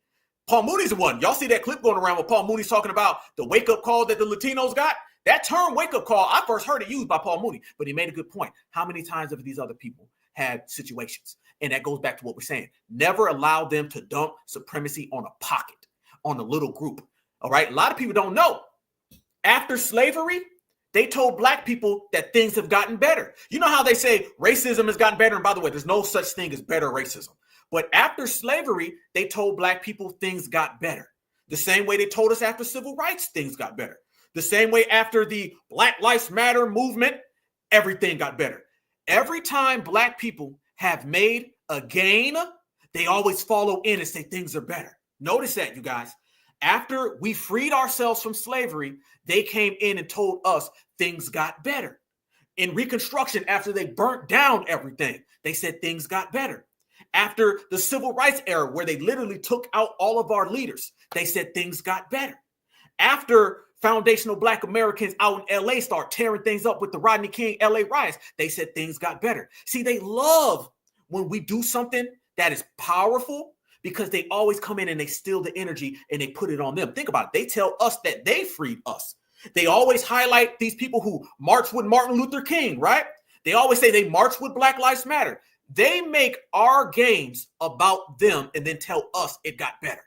So you have to always watch that. This is why we move different in this generation, okay? In this generation, I love Bernie Mac too. In this generation, family, what do? We say, nope, FBA did that. See, they can't remix our terms. When you say FBA did that, that prevents them from saying, I marched with Martin. I marched with Black Lives Matter. I freed the slaves. You got to take your victories and put your name on the dotted line in cursive. Put your flag in the ground so everybody knows that victory belongs to us. Because if you don't make it clear that the victory belongs to us, they just going to say it belongs to them. They're going to say it belongs to them. I guarantee you that's what they'll do. They've always done that. All right. There ain't nothing new under the sun, family. They always do the same exact thing. Absolutely. Better for who? It's never gotten better because there's no such thing as better. And if anything has made a gain, it's because of us anyway. Remember, y'all, if they wanted this to be over, it would be over. Simple as that. See, the system of supremacy, though complex in nature, is very easy to understand and very easy to comprehend. If they want it to be over, it'd be over. You do not have somebody feed you crumbs and keep you on a crumb diet forever. There was a time where they told your great-grandpa, if you struggle, your grandpa will live better. Then they told your grandpa, if he struggles, your mom and dad will live better. Then they went to your mom and dad and told them if they struggle, you will live better. And now they're telling you that if you struggle, your kids will live better. They will keep your ass on a 500-year IOU. on that damn race treadmill going nowhere fast. And while you're on that race treadmill going nowhere fast, they're out here still practicing anti-black racism. And the name of the game is to be a supremacist and not get caught.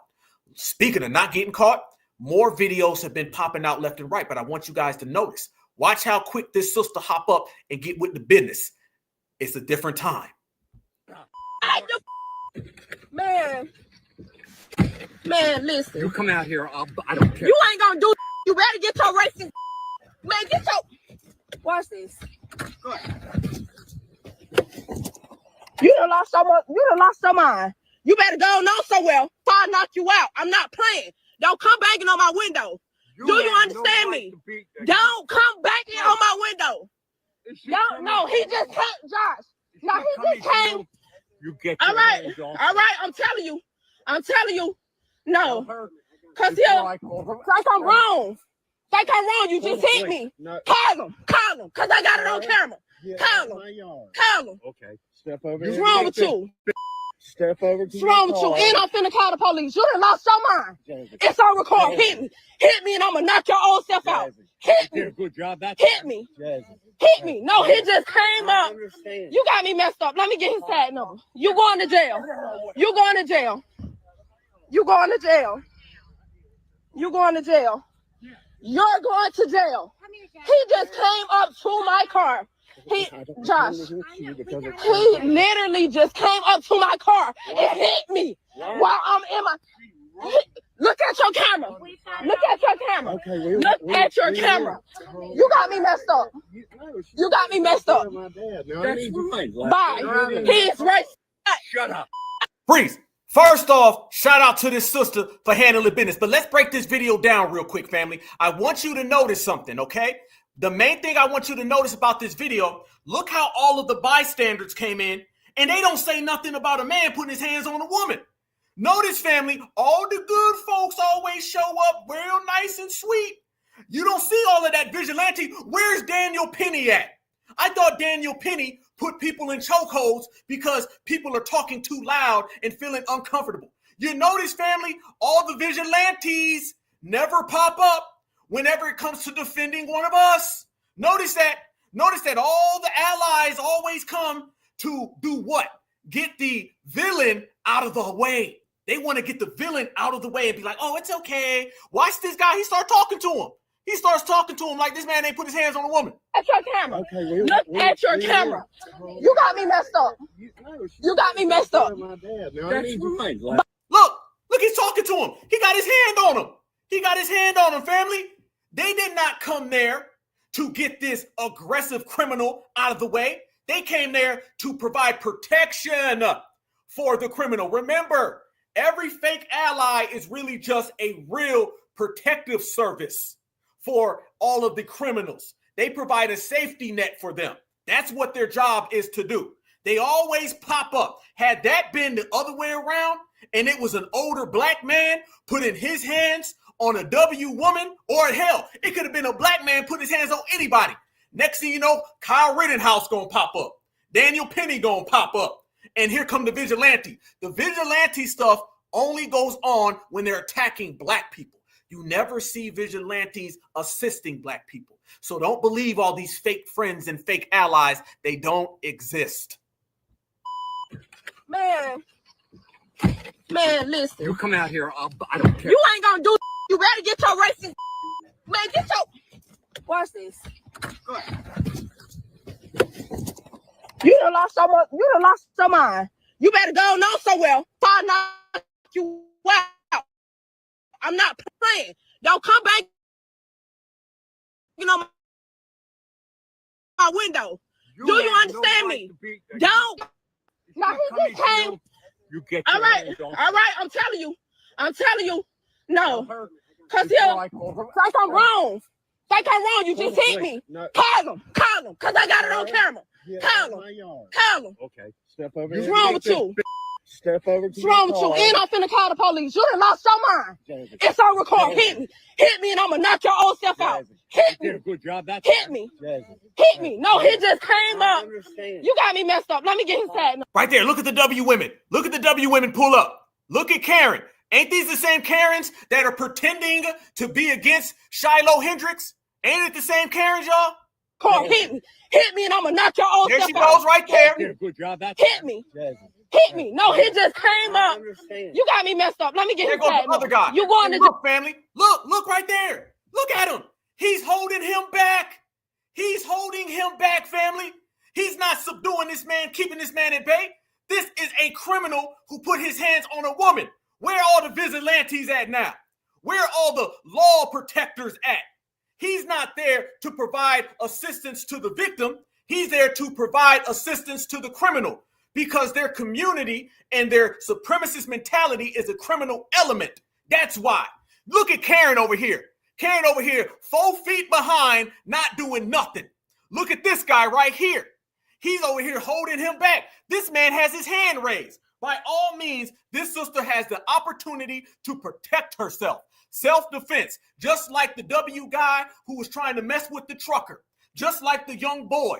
It shows you off top, family, that these people are trying to get us in a situation to where we can crash out, and then all their little friends and buddies are going to come jumping in to provide them some type of goddamn help. You already know what it is. And then there's something I'm not sure if anybody's catching.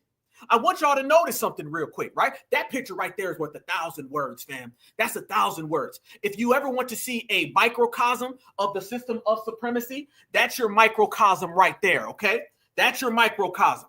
It shows you that they allow people to be aggressive and violent so the other people can come in and provide assistance for them.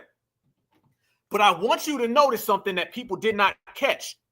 Do you see that this W lady has gloves on her hands? You see that this W man has gloves on his hands. And what does the sister have on her hands, family? Hold on. Cause like I'm wrong. Like I'm wrong. You just hit me. Call him. Cause I got it on camera. Call him. Okay. Step over. What's wrong with you? Step over. What's wrong with you? And I'm finna call the police. You done lost your mind. It's on record. Hit me, and I'm gonna knock your old self out. Hit me. Good job. That's Hit me. Hit me. No, he just came up. You got me messed up. Let me get his tag number. You going? Boom. The sister doesn't have the gloves on her hands neither.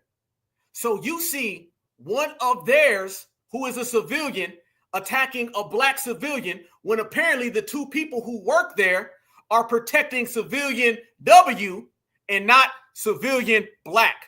Big damn difference. You see it, I see it, we see it, and it's easy to tell, y'all. This is what you get when you deal with these folks, man. I'm telling you, ain't nothing changed but the numbers on the range, y'all. Ain't nothing changed but the numbers on the range. Don't believe none of these people. I don't hear about no good ones. You ever seen somebody trying to herd a bull? You ever see somebody trying to ride a bull and they flying all over the place, right? That's how the good ones look trying to stop the bad ones. How the hell come you ain't stopped the bad ones yet? In 500 years, let me ask y'all, in 500 years, what have the good ones done to stop the bad ones? Has it changed anything? Zero, nada. They ain't never did nothing, right? Okay. You see exactly what it is. They've never stopped the bad ones because they work with them. They're all friends. They're all in the same game. And they'll always send people out that run that type of hustle. Speaking of running those hustles, family, it goes back to what we're talking about right here in the system of supremacy, family. It is the system of supremacy. And these are the tactics in which they're going to try to present to us so we can fall for it. I want you to notice, fam, that you've seen every single one of these just in the videos that we have displayed here today. I'd be damned if we show more videos, family. I mean, we just going to have to keep putting receipts on the table, but it goes to show the more receipts that we put on the line, fam, the more it's proving what we've been talking about. The more it proves what we've been saying. I mean, damn, you see it all. And I want you to notice overt, covert. And when I speak about overt, covert, what you're typically going to see when it comes to overt, covert, you're going to see the overt one doing an overt action of supremacist behavior. And then the coverts are going to come in right underneath that. And when they come in right underneath that, what they're really trying to do, family, is run protection, as you just saw in that last video. That's what it is. All right. And when you start dealing with the overt side of this, family, that is the ones who come out and they're extremely out in the public with it. That's what happens. And then after overt, covert, you're going to deal with the rogue supremacists. All right. And what the rogue supremacists is, those are the people who kind of do things on the low, do things on the outside, do things that they want to do. Donald Trump is what I would say is a rogue supremacist. He abides by supremacy in how he views black people, but he doesn't abide by supremacy in terms of what other supremacists want him to do. Then follow that, you're going to get the friendly supremacists. And the friendly supremacists are the ones who come out talking about all lives matter. And that Shiloh is so wrong. I can't stand her. Followed by the savior. That's going to be the person who comes in and says, black folks, follow me. I got you. All you got to do is vote blue no matter who for $19.99. And then you're going to see the reverse psychologist. And that person is going to come along and they're going to start trying to tell you things that will help the situation. But in reality, it's leading you down the wrong path.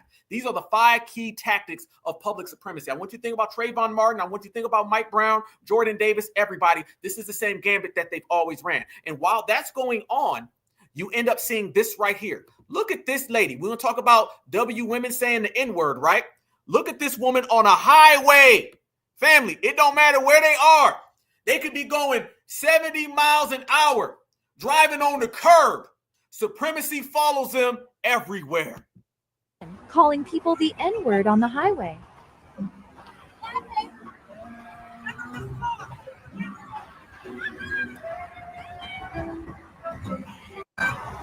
Deranged Karen, calling people the N-word on the highway.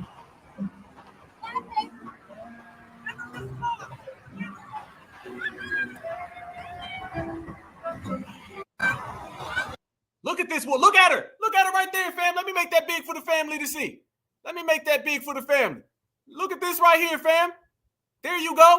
Look at this woman. This woman is out there on a highway going 100 miles an hour.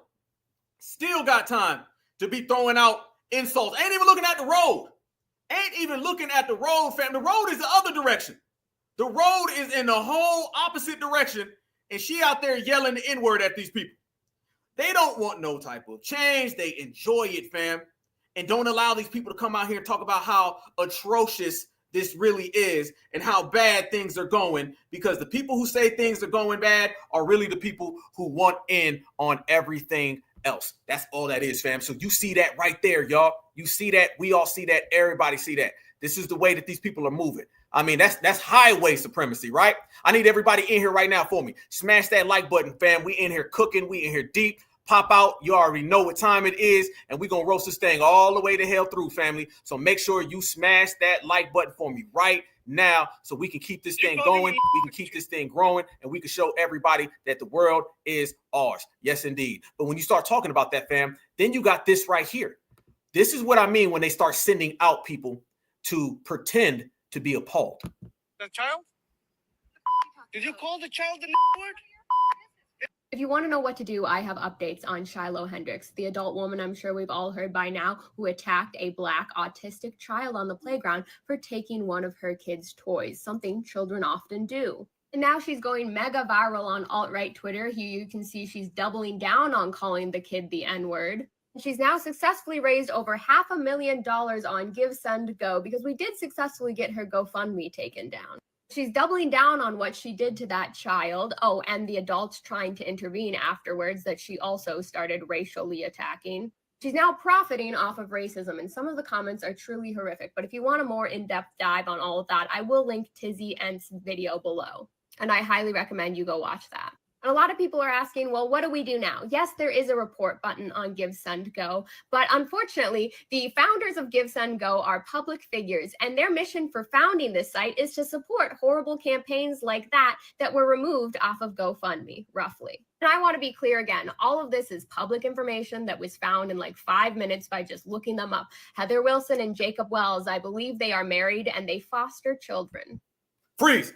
This is how they send out these people to pretend that they're going to do something about it, to pretend that they're going to fix the problem. They ain't there to fix no problem, y'all. They are the problem.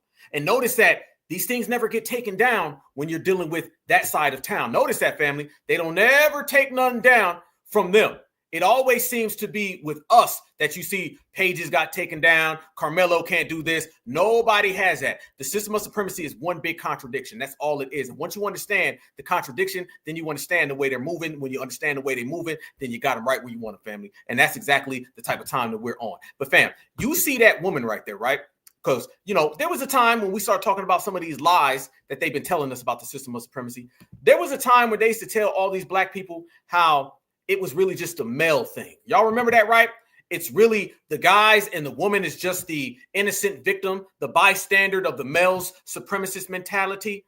That was something that they were trying to push for quite some time in the system. And we was out here saying, hell no. Okay. Everybody knows about the book. What was it? They Were Her Property. Everybody knows about that. Because remember, in every single aspect of the system of supremacy, it all starts with what? Starts with a mama. The mama is the main one who is birthing these individuals. Y'all be careful. The mama's the main one out here serving them up and protecting them.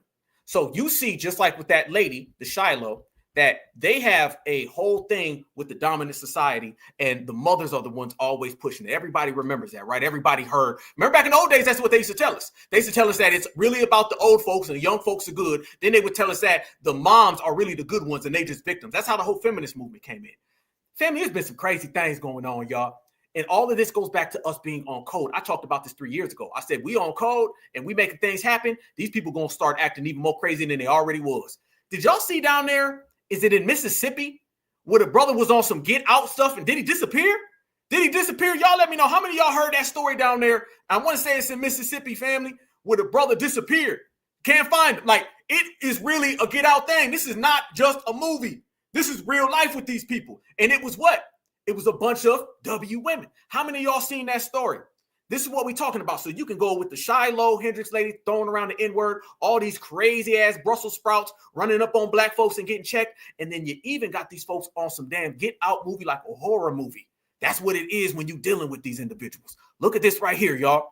Check this the hell out. For those of y'all who have already seen it, and for y'all who haven't seen it, what the hell is going on? You better stay the hell away from Karen number 152. It ain't gonna be good. What in the get out is going on here? So I saw this on X, y'all, and I had to share this with y'all. So this couple, this interracial couple, went on a date, right? Now this dude posted this on Facebook originally and it went viral. He said, "This is why I don't usually date outside my race." Now, if y'all have never seen the movie Get Out, you better go watch it. So basically he went out with this girl. They went on a date. That was a picture of them. And then she texted him saying, "I definitely enjoyed our night out, but I don't think my parents can find out about us, ... He said, "Same here. And why?" And she said, "They despise black guys. My last black boyfriend, let's just say it didn't go well. They literally set him up to be put in jail for life for something he didn't even do. Google Wellington. I really like you, but I don't want anything to happen to you." Not giving his government name. And then he replied and said, "I like you too. And yeah, that's crazy. I went to school with him. Maybe if you sat down and had a conversation with them, they'll loosen up. Think they would be down for dinner?" And she said, "I'll ask, LOL, because I really like you and I will not lose you." And then he said, "I don't want to lose you either." And then she basically said that her mom and stepdad would be open to meeting that evening. So I guess he meets the parents. He takes a screenshot of the dinner and shows receipts of the meeting. This is so creepy. So he took her phone and saw a message. This is so creepy, y'all. Saying this. He said, it says basically that was her talking to her mom, "Mommy love." He seems well put together, but it's something about him me and Jeff don't approve of. He seems like he would be good around the house for things we need, but not for a relationship. Tried to convince him to start working for us. And once we take a trip to the mountains this summer, well, know the rest. Well, you know the rest. What? And then she said, "Mom, I really like him. Can I at least keep him? He's very sweet." What? And then she said, "Not at all. Dating a black guy in the South, especially Mississippi, is not recommended. Do as you're instructed, please. You'll find someone better." And then she says, "Okay, I'll let him know that Jeff is hiring for work around the house." And like, what? He then posted this post on FB saying, "So this is why I stopped dating outside my race. Would be good and set up.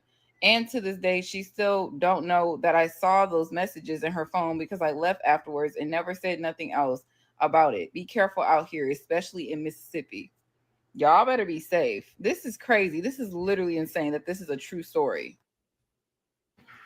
Mom, I really want to keep this one. this black guy is dating this girl. This is in Wellington, Mississippi. Watch the story. Yo, I've been wanting to talk about this for a long time, but let's get to it. So he's dating this girl and they're feeling each other. So he's like, she tells him, like, I'm really feeling you. I don't want to lose you. He's like, okay, I don't want to lose you. He's like, okay, well, let me meet your parents. She's like, they don't really like black people like that. They despise us, right? He's like, well, let's just have dinner. She sets it up. They meet up.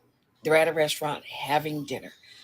During the dinner, the good black guy's getting all these vibes. He's feeling funny. So he asks the girl, can I see your phone? He starts going through her text messages. Then he starts screenshotting them. Aha, dude is smart. And then after the dinner, he gets up, leaves, never talks to her again.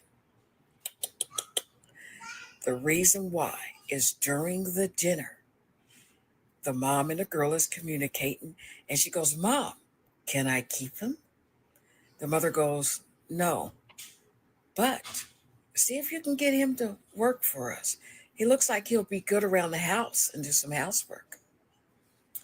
And then when he gets comfortable, we'll take a trip to the mountains. And then you know the rest. She goes, Mom, but I really want to keep him. I really like this one. She goes, you can never have a relationship with black people, especially in the deep South. So no, you will find better, but set it up. She goes, okay, Mom. Now, before this, when her and him were talking about how much they, want to see each other again, and before he meets the parents, she admitted to her parents setting up her ex-black boyfriend and that he is doing life in prison for something he never, ever, ever did.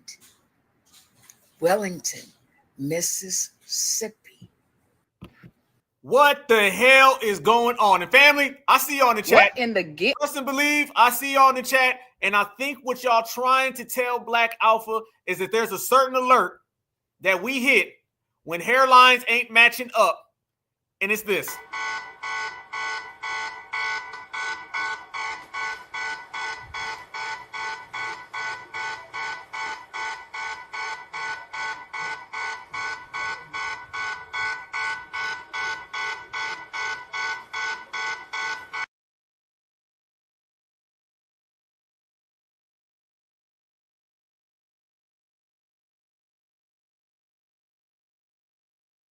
Question becomes, where your family from? And you consistently see this pattern of tethers that disappear. Tethers are always disappearing or getting harmed. What was that guy's name that Becky diced them up? And it was up somewhere in North. Was it in Michigan or something? Tethers always get snatched up. Wasn't that with the Amber Geiger thing and dude? That was some tether stuff. See, these tethers come over here and we try to teach them about supremacy. They don't want to hear it. Tether alert. There they go. Yes, indeed. They don't be wanting to hear it, fam. They don't want to hear it. See, we know what it is. We know the way these folks operate. That's why we say we stay away from them. And if they cross that line, we coming up with the G-check. Tethers want to be friends, go on dates, hang out, have a good time. Jolly old pal. That jolly old pal, that jolly old tether ain't going to be good for you. You know what I'm saying? So, yeah, that hairline was looking extra, extra suspicious. All right, when I see the left side of your hairline, but the right is nowhere to be found, then you got a problem. But, fam, this is what they're doing. These people are out here going crazy. We seen a situation that went on in northern Georgia, right, with the two young twins. Obviously down here with Noah Bush in small county down here. Then you also see what's going on way up there. You know that these people are on some real extra clap back, get back, and their vibes is just in another world. In a whole nother world with it, family. They know right now that they got a generation that if they don't do something about us now, it's going to be trouble. Somebody made a point the other day. They said it clear, y'all. They said, they feel now they got to get us out the paint or get our kids out the paint. All right. If there's no Barack Obama running around here, there's no yes, we can. This is the hell to the no era. So when you start having people pop up doing movies, fam, what's next? Sinners? We going to see Sinners next? They're going to be knocking on the door talking about something. Can I come on in? Can I have some? It's the same thing. Fam, they get real life and they put it in movies. But let me tell you the direct correlation. We don't act out movies. Movies act out what's happening to real people. So when you see people disappearing saying, can I keep him? May I have him? Damn right. In the Tether Center thinking, oh, this is good, Becky. Oh, this is so nice. And then his ass never come back. He disappears on a fishing trip. You know what I'm saying? What my man Paul Mooney say? Paul Mooney said, you know these folks is terrible. Go down to Home Depot. When the dominant society's at Home Depot, they done got rid of every single piece of plywood. He pull on up, family, in the station wagon. Talking about something, we're going on a trip. And then you disappear. Gone. You already know. So you got to watch it. And we got that understanding because we don't rock with these people. This is the thing when you coming over here and you trying to get next to people who don't want to be next to you, man. When people don't want to get next to you, things is going to get real bad for you. You dig? And when we talk about things getting real bad, y'all, and we talk about them hairlines, it only be right, fam, if we do this smooth transition about some of these hairlines. Look at this right here, y'all. Y'all look at this. This is the individual family. We was like, nah, no, keep this dude.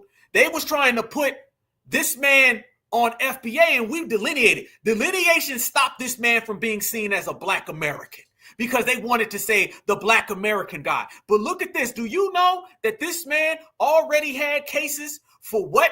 You see it right there on your screen, family. Yeah. 2 Rochester men will appear in court May 5th on the joint charges of 3rd and 5th degree criminal SEXUAL conduct after being accused of harming a 16-year-old after offering her a place to stay. Man, you ain't FBA, homeboy.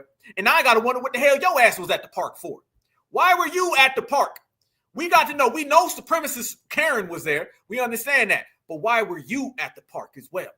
See, that's why a lot of that conversation that we seen was very funny style, because these people don't add up at all. None of these people that were in the presence there really gave FBA a good, proper energy.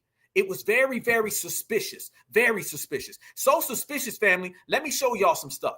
People been talking about this guy, calling this guy out. People want to know what it is. These are some Black Alpha exclusives that I'm about to put right here on the table for the fam and the fam to understand. This man is clear Tether. All right. Same way old buddy down there living the Get Out movie. All right. The Us movie. All of those. Tether. Somebody ended up writing this guy and they said, hey, just curious. Why did a 16-year-old accuse you of picking her up at a Rochester quick trip after she ran away from home and after you brought her back to your house, then accuse you of harming her? He says, when she went back to her foster home, what? She wanted to play the victim card so attention could not get her into trouble. So she said that she was assaulted, later admitted after she ruined our lives. Nah. That's that tether. Remember, fam, whenever you see a tether, tethers have a lot of misconduct against women. DJ Academic, Busta Rhymes, Fat Joe, all of these tethers have that. And watch this right here, fam. Do y'all believe a second of this right here?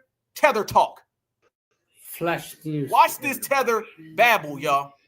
If investigations are happening on a flash news to everybody. If investigations are happening on a serious crime which I was being accused of, was in the past, that I've assaulted somebody, I should say, in the English. Y'all believe that, man? Tell me right now, do you believe what he's saying? If somebody said that I assaulted them, then they would have the proof of what I did. See, these people in their homelands practice a lot of this behavior. Let's make this crystal clear, okay? In these people's homelands, they practice this behavior, and then they come over here to the United States of America, and they think that we're going to be down with that. Okay, I see the family ain't believing a damn word this man is saying. I don't believe nothing this man is saying at all, and I want to know why he been floating around this child. I want to know why he been around these kids. So you got a lot of strange characters who've been popping up in our spaces trying to make this about them. Again, foundationals are the only ones focused on the real. Foundationals are the only ones focused on the child. Foundationals are the only ones coming at this correctly. Everybody else falling out. Everybody else on another type of time. And when we tell you, fam, that you got to watch after these people, there's a lot of devious, strange, weird behavior that we have detected. Oh, yeah. One thing we did, fam, is that we did some researching about this guy right here. And clearly you see that this man is a straight up and down PDF, as you can see and you can tell. But on top of him being that, we also seen that it ain't too good in the hood for that whole Shiloh Hendricks individual. Yeah. I don't believe that dude at all. You know what I'm saying? Yeah. All cap. Dude, you was doing what you do in your homeland. I'm going to tell you. In their homeland, they out there trying to get up with 11-year-olds.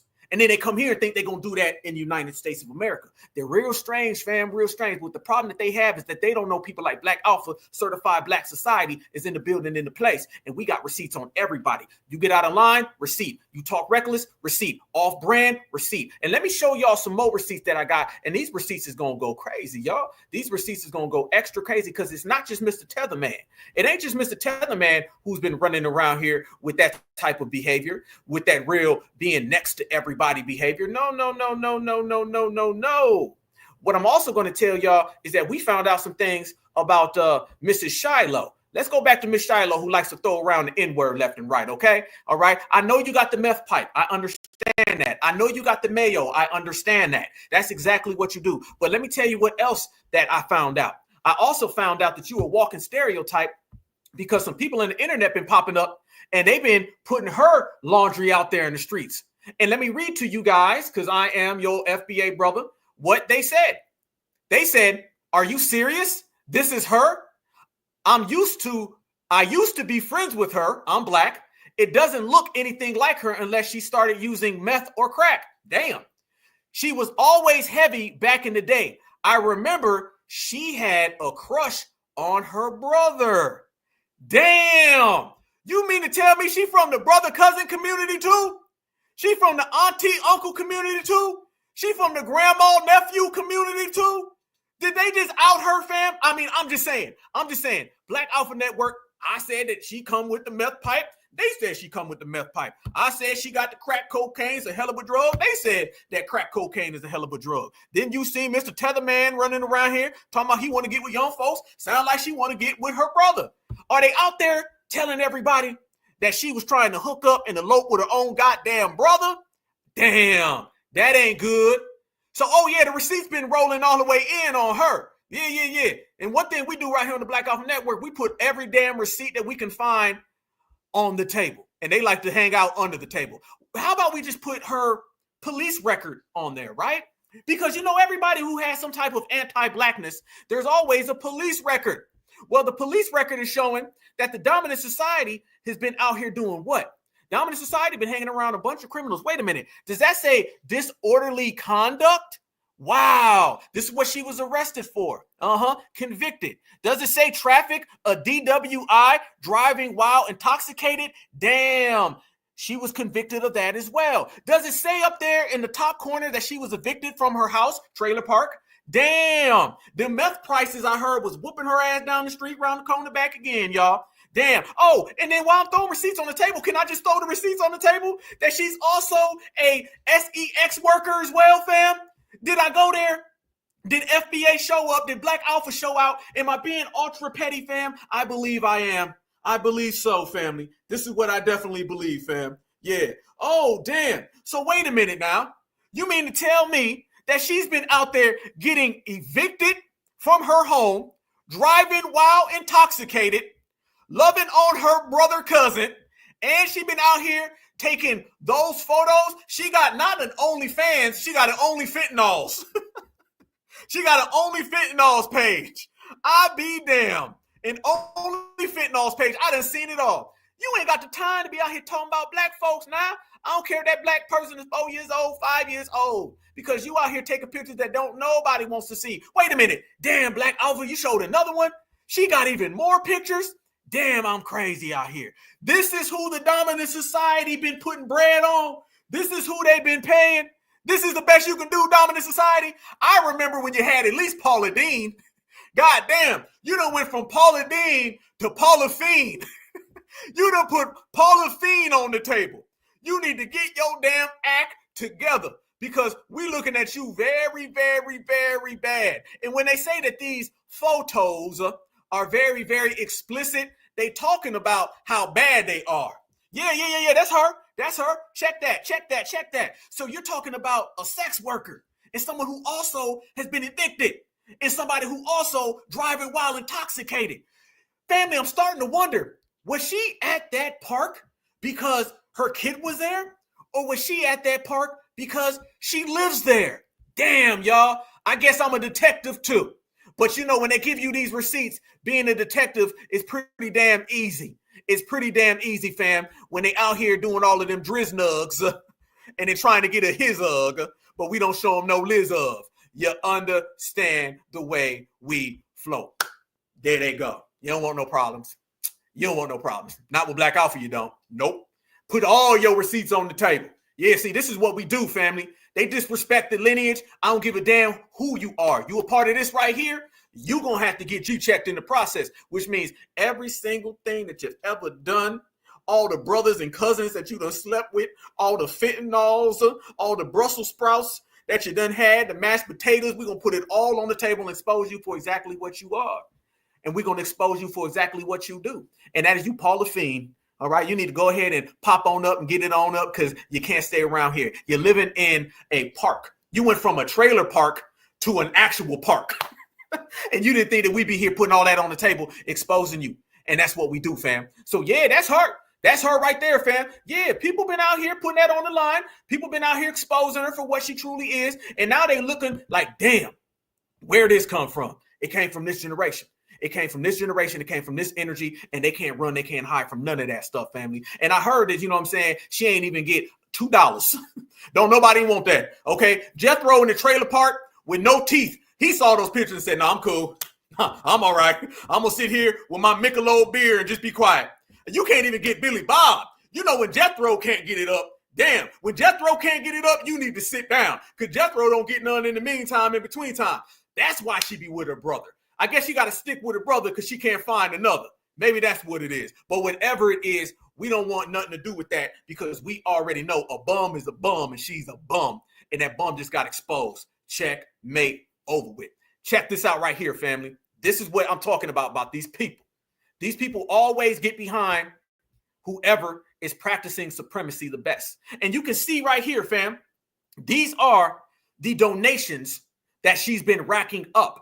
And these are the justifications for those donations that she's been racking up. And you can tell that the dominant society is doing the same thing that they've always done and always will do. Make alibis for being low budget. Look at this one right here. If white people don't stand up for each other, no one will stand up for us. They gave $500,000 to Austin Metcalf's Harmer. Let's protect a woman who stood up to a Somalian pervert. I guess the Somalian pervert in the trailer park pervert, I guess they get along real good. I see why they was together, family. Only person that was doing anything good in that whole damn situation was the damn child. Ain't it crazy? The kid was the only one standing on business amongst all of these trailer parks, meth heads, fentanyls, and sexual workers. I be DZAM. Proceed.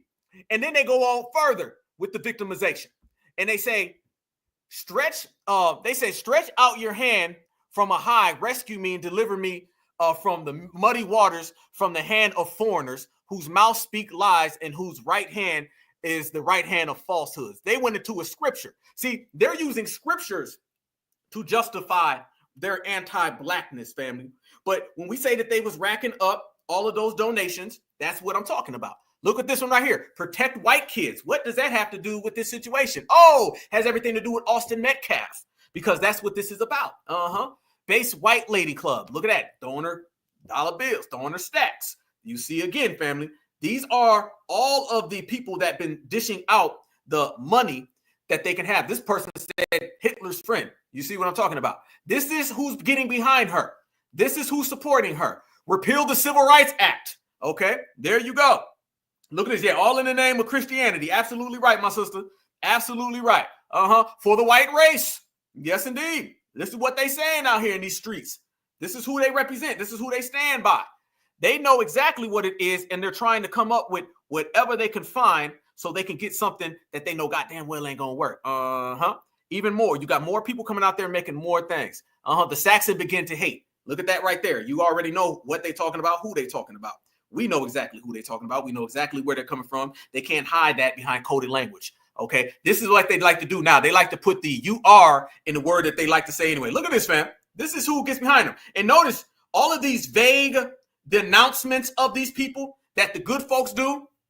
That lets you know, fam, they're not really out there to do that, because this is clear as day.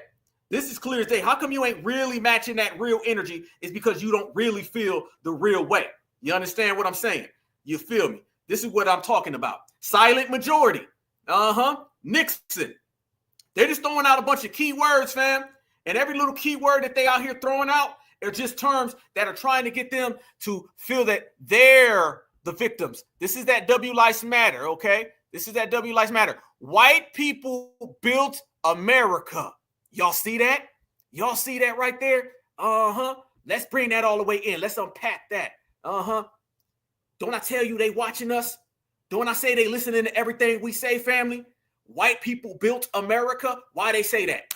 Because we've been saying that. I'm telling you, this whole case, this whole situation goes back to us being on code, Carmelo Anthony, and now they're using terms that we've already said. You know they be using foundational left and right. They never even talked about building America. They're putting "they built America" in there because this is them trying to get revenge on us being on code. You dig where I'm coming from? They know exactly what they're doing. It's just not working for them. It's not working for them, and no will it ever, because we know what they're trying to do. And just quite frankly, family, it's a wrap for them. It's a wrap. So they got to start coming up with all these lies, all these justifications. And again, none of that works. We built America. This all goes back to Carmelo Anthony. This is a revenge factor. And this is minimal revenge because it's not really doing anything. Okay. You out there giving a couple bucks. That ain't doing a goddamn thing. What you going to do? You gave them a couple dollars. And what that mean? This is all you can do. They're going to have to get better with it, fam.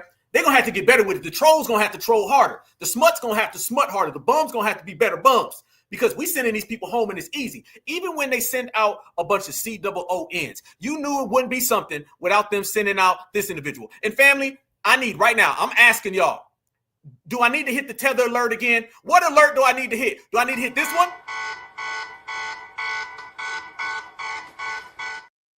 Do I need to hit this one?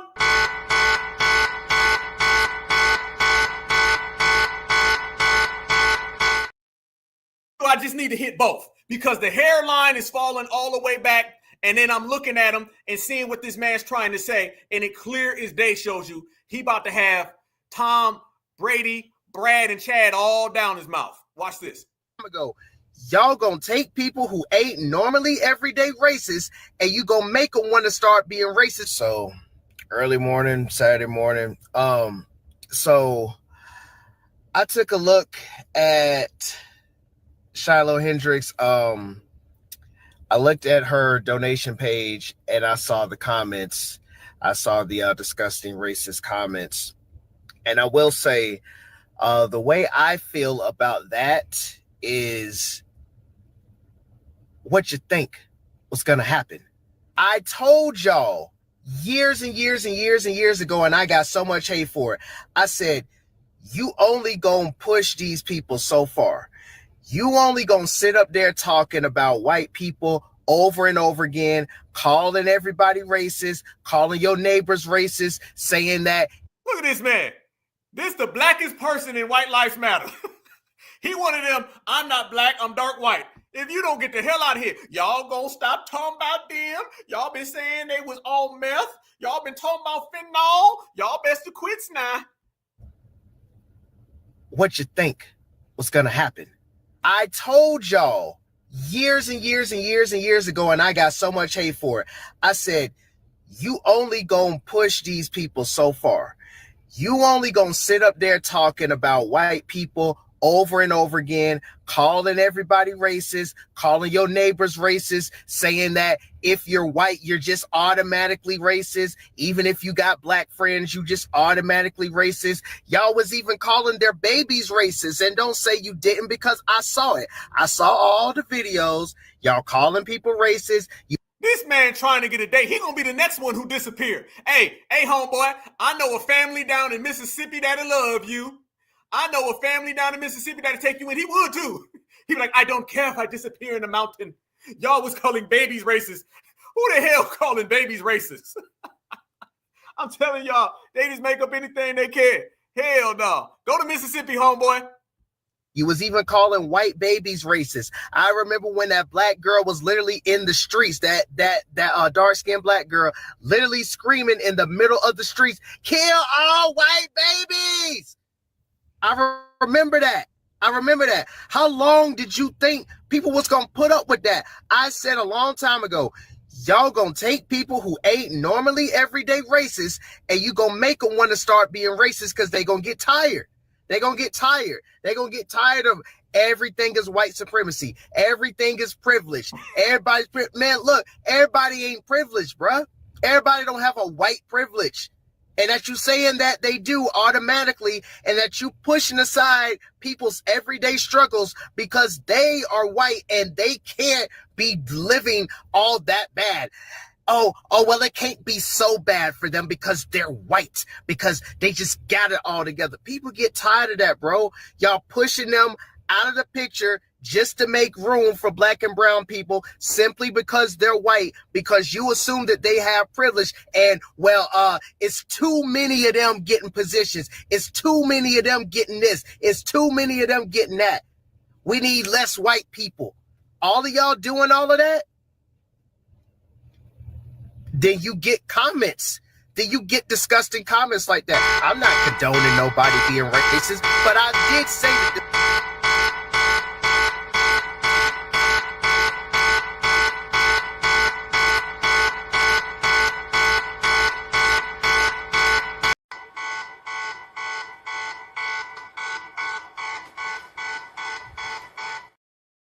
Another tether out here, family. Another COO. There it is. There you go. Get the hell up out of here. This man out there, somebody made a good point. Best comment I seen. Dude out here heavily trying to get him a zaddy. Because you know he extra moist. He's moisture. Okay? So he trying to get him a zaddy. All this is to get a date, fam. When tethers come out, they start talking like that, they trying to get a date. He trying to get a date with Brad Pitt, Tom Cruise. He trying to get one with Brad Cruz and Tom Pitt. He gonna end up in the pit because he loved him that damn much. That's what it's really about with that dude, family. And then you see him coming out talking all that, well, you know, it's all because of this now. And when this all happens, damn that, family. Damn that. We already know the way these people are trying to go. And none of that works, fam. It's exactly what we said it was. And they're exactly who we said they were. They don't like the fact that we stylistic, we fashion, and we shining on them. And they falling out of favor, falling out fast, right on their face. But remember when I tell you, fam, there's a lot of different aspects of the system of supremacy. Back to the original, y'all. The system of supremacy, they reward these people. Now you're going to get to the one I talk about at the bottom, the reverse psychologist. This is one of the main tactics because supremacy is rooted in reverse psychology, but trickery. So when you start talking about trickery and reverse psychology, the main key point that I want you guys to focus on is stuff like this. Watch this guy right here. Watch how he starts saying how a word shouldn't be a problem. This is always the person. Miseducation, misdirection are the two things that they love to feed off of. This is what I mean. Are upset about Shiloh Hendricks and, you know, white people donating to her are the same exact people that donated to Carmelo Anthony after he killed a white person. This is what is insane about this whole thing. They want Shiloh to be in prison, okay, for saying a word. They want her life destroyed, kids taken away, go to prison for a word. This is what we're talking about. And this is why you're seeing the response from white people and why they're trying to help her out, because it's just fucking ridiculous, okay? Yeah, I get it. Maybe she shouldn't have said it to a kid. I understand that argument. I do. I understand it. Notice every one of these people has said they understand. Oh, I get it, but, oh, no, I understand it's wrong. However, you notice that, family? Do you notice that every one of the folks that we've highlighted today that have spent all that money, have y'all noticed that every single one of them have denounced the N-word and then they support the person who said the N-word? How can you denounce something and still support at the same time? How can you do that? That lets you know the type of mentality they have, fam. That's all smoke and mirrors. That's all the deception. That's all the reverse psychology that I speak of. This man fully supports it. And notice as well, they've all denounced the N-word while supporting the culprit. And then they've all also said, well, the money's wrong. However, it's because we are the victims. Now you're dealing with the oppressed oppressor. You know, that's how the game is going. Let me show y'all this as well. This gets even more pathetic as dude talks. It was petty. She shouldn't have done it, you know. But I mean, come on now. She's going viral right now, and people are doxing her and trying to destroy her life because she said one word, and that's it. That, you know, white people's not supposed to say. And they, you know, they want her charged with the hate crime, which is insane. This is America. No one has the moral authority to tell another person what is hateful and what is not. That's why it's a slippery slope, because in America, we have freedom of speech. We're supposed to say whatever. No, remember, Carmelo Anthony, he stood on business. Then they said that was wrong and you're not allowed to do it. They'll bend the law because the law of the land is really supremacy. See, there's two laws, one in which the government does not control. That law is supremacy. See, all that other stuff is just on paper. That's just for the informal mind to really wrap their brains around it. But in reality, they operate off of the system of supremacy. So they'll throw things against us that they don't ever apply to themselves. Everything he's saying, we could easily say that is about the Carmelo Anthony situation, the law. So when they start talking about, well, you know, it's really about this and they donated money and you can't police a word. Nah, remember, they say you got the right to say what you want, but you also got the right to get punished for it. So now they want to get rid of punishment because they're all beholden to that term. And they want to continue to say that term because they feel that the more they say that, the more they get the dictatorship they believe is starting to go away. They're starting to feel they're losing their dictatorship. Whatever we want. And when you start throwing hate speech into the mix, that's why it's just ridiculous, because your definition of hate might be different from my definition of hate. It's a slippery slope. And that's why no one should be. So the N-word is up for debate. You see, I always tell people, never allow them to have you debating the undebatable. They love debating things that you shouldn't be out here debating. Charged with hate crime by speech. Okay, this is America. We should be able to say whatever we want, whenever we want. So this is what's insane about this whole thing, man. And this is why you're seeing the reaction from white people. Notice the defeat in his tone. Notice how he's like, man, this is how it is, man. And it's just so bad and so wrong. Notice, family, he's very upset. He's very hurt. You can hear it in his vocal tones. He doesn't really like the way things are being said. Back in the old days, he'd be like, it is what it is now. But the reason why he's not saying it is what it is because one of theirs is gone. And Foundational Black America is still here. That's the whole kicker of this whole situation, is that Carmelo Anthony, he around right now. And Foundational Black Americans are stronger than ever. So he doesn't really like the tone. And watch how they try to equate it. Watch this right here, family. Hold up one more second. Let me pull that back. This shows you the fact that they want to try to use any type of justification or alibi for whatever game they're trying to play. But it doesn't work because the false equivalencies don't really work in this generation. You're not going to false equivalent this generation with your nonsense. That's something that they love to do, fam, but they can't really do that on us, so they get real upset. Let me show y'all this. Here we go. They're starting to make these false equivalencies in which they love doing, but it's just not really going anywhere, and it's not really getting off the ground. Check this out right here. Here we go. This shows you again. Notice they're trying to say it's the same people. Here goes the covert friendly one. I want you to see how this individual says the people donating to Shiloh are the same as the people who donated to Carmelo. Same type of people that are donating to Shiloh Hendricks are the exact same type of people that donated to Carmelo Anthony and to anybody else who is in a situation that they caused themselves and now they need a bailout. You people have an evil spirit about you.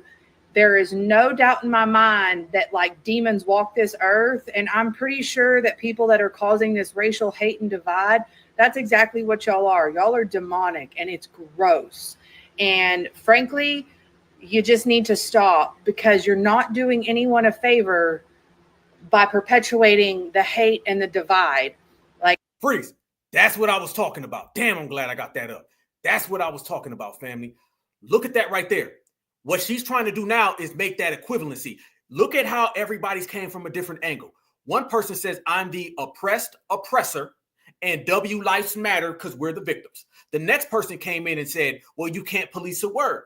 The next person came in and said how foul and how wrong this is. Now, what she's trying to do is say, if you support Carmelo, you cannot sit here and talk about the Shiloh lady, trying to make it look like it's all the same. That's a tactic to get you to stop supporting Carmelo.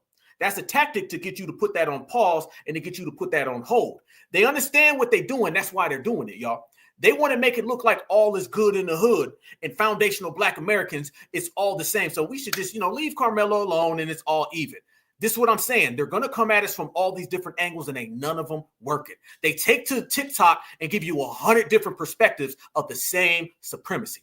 They may talk with this dialect. They may talk with this inflection. They may tell that lie. They may justify it this way. But at the end of the day, it's all supremacist babble. And it all sounds the same when you certified. See, when you certified, you see through, you hear through, you understand what's really going on behind the curtains. And we don't pull the curtains back on all these people. So now they don't know what to do. And the fact that they don't know what to do, that's great for us. Because now we got them in a position where they cannot succeed. That lets you know, family, when they try to make these false equivalences, that we are standing on extra business right now. This is a real certified time, y'all. When I say it's a certified time, y'all, I mean it is certified through and through and through, and it ain't getting no less. I'm talking about an actual change of the way everything's been going on, and the change that we've been doing is making these people truly crash out. I'm talking about fall all the way out. And they've been sending out a lot of their COOs, you know what I'm saying, as they should, because that's what the dominant society pays them for. That's what the dominant society pays them for. The dominant society's got these people on payroll. They're giving them butter biscuit paychecks. And you've seen that they've been sending out a lot of these people and trying to get them to sway public opinion. But fam, public opinion ain't been getting swayed because we know everything they saying is cap. Y'all been seeing this dude. This dude be running around here all the damn time, running his mouth. This man agrees with W's more than W's agree with W's, okay? But it ain't never changed the goddamn thing. Look at this right here, fam. This is them trying to say, well, it's not the same if you look at it. We're not going to let them try to make it look like the Carmelo Anthony situation is anywhere in the same atmosphere as this Shiloh Hendricks person. I am going to spare y'all the fluff and just get right into it. This chick right here she's insane. This dude right here is worse. Let me run over that one more time. This chick, she was dead ass wrong. This guy is a criminal. That's the difference here. So when we have people donating to these two types of individuals, what we have here are individuals who are donating money towards somebody who is dead ass wrong, you know what I mean? Shameful behavior. And then we have people donating to a guy who took another guy's life, right? A young man who took another young man's life. Boy, he about to cry, ain't he? He about to cry. Go lift some weights, by the way, homeboy. Go lift some damn weights and put a shirt on. Look at this. This is what they're doing now, fam. They're trying to equate him. Carmelo Anthony's always being equated with people who have no business being connected to him. And it ain't working. None of this is moving anybody. In a quite brutal way, if you would ask me. Getting shanked in the heart is no joke. So, therefore, is this right? I'm not donating. You know what I'm saying? I'm not with that. Now, should she go to prison for it? No. This guy, if he is guilty, which everything is pointing towards guilty. No. Only thing pointing towards that is your own brain. And family, I swear it sounds like he's getting choked up. Should she go to prison for it? No. This guy, if he is guilty, which everything is pointing towards guilty, should go to jail. You see how that works? Take somebody's life, go to jail. Say some hurtful things to a kid, autistic kid, any sort of kid. That's called a hate crime. Family, what happened when they were trying to put all that hate crime energy on Black Americans? Y'all remember that? Y'all remember, fam? If foundational Black Americans say they didn't like a certain food from a certain community, they was trying to hate crime us. So no, they ain't the same. They not the same, family. What it really is that y'all support vile racists and you don't like the fact that people are exposing it. See, what they really wanted was for this woman to play victim. It's what they always do. Think about it. The Jeff Metcalf, they keep saying, oh, his home was swatted. I don't believe that. This woman is now trying to say that her family is being threatened. I don't believe that. And let's go there. Say her family is being threatened. Say Jeff Metcalf's home is being swatted. By who? Who's doing the swatting at your home, bro? See, that's the dominant society doing all of that. That ain't no different than when they show up at the protests and the rallies and they start burning things down and doing graffiti on the walls. They're trying to make it look like FBA is doing that. Anytime someone harms us and then something allegedly happens to them, everybody's going to think that we did it. And they're very vague with their terms so they can just persuade people to believe, oh, black folks did it. We ain't swatting nobody. And we don't give a damn about them. Well, she better worry about them goddamn only fentanyl pictures because all we do is laugh at those. So we ain't got no means or business sitting there talking about none of that. So what you're going to do and what you're going to say on top of that other than you're just making things up. You're making things up and hope that you will get something to stick, and nothing is sticking. They got nothing, family. They don't have a damn thing. Everything that we doing is extra. Everything they doing is false. Falsehoods ain't going nowhere. Falsehoods are falling out fast. And a lot of things been falling out fast, man. A lot of things, because this FBA movement, the Certified Foundational Black American Energy, how it's been sweeping this country, it's been changing a lot of people's mentalities, and it's been changing the way a lot of people think. They can't get us off our pivot, fam. Our pivot is stronger than ever. I'm telling you right now. You feel me? Look what I just did right now, fam. Look what I just did. I just put every piece of receipt on the table about Shiloh Hendricks and completely ruined her. That's how easy we can do it, fam. 1, 2, 3, you're done. And she's done. And then on top of that, I was saying how these tethers are done, because you got a lot of tethers. Notice, fam, every single political, social issue, the tethers come in and start talking about the dominant society. Dude, just a minute ago, he was sitting there with his hairline falling off of his head. Okay, he was sitting there talking about, man, y'all gonna leave them folks alone. They've been goods, folks. And then we just roasted him. He ain't even done because he never got started. And then even more tethers been coming out here, and they just been running their mouths, fam. Did y'all see this video right here? Let me show y'all this. Okay, African women ask Africans to come here and do better than Black Americans. Y'all watch this right here and watch the type of energy that we've been regulating. People that come to the US can be so successful past the people that were born in this country. What's up with that? It makes no sense at all. Can you guys tell me why that happens? I literally want to be educated on that topic. If you've got someone who got common sense, neurological sense, those are the people I want to talk to. I don't want to talk. Babble. What she's saying is that people come here to America and do better than Black Americans. This sister right here roasts the hell out of her. I've been seeing this African woman from Congo because I looked up the flag that she posts, talking hella crazy about Black Americans, just trying to get attention. Girl, I got a little bit of time before I eat my lunch. Now, let me ask you a question. In the Democratic Republic of the Congo, particularly the eastern region, the people are facing a severe humanitarian crisis due to a protracted conflict involving numerous armed groups, including M23, vying for control of resources and power. This has resulted in widespread displacement, food insecurity, and actual violence, with children being particularly vulnerable. Now you can pause to read the rest of that. How come you fled your country since y'all come here and do so much better instead of staying your ass home and building up your country and helping out the children and helping out with the food scarcity and all that's going on over there? How come you're not more grateful to the people that you speak of because of us during the 1965 civil rights movements, Immigration and Nationality Act? Baby, that's the only reason why you could come over here successfully and have the freedom and the liberties that you have. So stop being disrespectful. You wanted some attention, bitch, here I go. I answered. You kept calling. Black Americans, please give me some attention because clearly I'm bored and nobody's paying me any mind in real life. Y'all swear y'all doing so much better. Stay home and fix up your own country. You got a lot of problems in your own country. Spread love is the Brooklyn way. There they go. Fam, okay, things are going so great for them, right? Things are going so good for them over there. Then let me ask this question to the family. If they doing so damn good and they over there holding their own, let me ask y'all, how come this is going on? This ended up happening in New York. This Hispanic lady seen an African child. Oh, we about to go there. Oh, y'all get ready. By the way, that sister be roasting. She be holding it down. Y'all check this out right here. Since they always got foundational Black Americans on the tip of their tongue, they always running their mouth about us. And we're watching the situation going on up there in Minnesota. We see a Black child being disrespected, harmed, and slurs thrown at him by a W woman. We say we're going to focus on the child. See, FBA, we are very, very centered on our youth. That's what we do. It's inept in us. Dr. Kaba Hiawatha Kamene, he told me best. He said, every child is his child when they are in his presence. And that's always been the mentality of Black Americans. That's always what it is. I don't have to know you. I don't have to know your mama. I don't have to know your daddy. If I'm out and I see you unaccompanied and you by yourself, you belong to me. because it's my responsibility as a black man to make sure that you are protected and taken care of, meaning I won't let none of these people harm you. That's how our mentality is. That's why we've came so far. That's why we have that Majara spirit. That's why we're out here doing what we're doing and taking care of our own. Notice the energy around this era, right? Think about it, y'all. What are the two biggest stories that are starting off the beginning of this summer? Carmelo Anthony, teenager. The young child, the 5-year-old autistic in Minnesota, baby.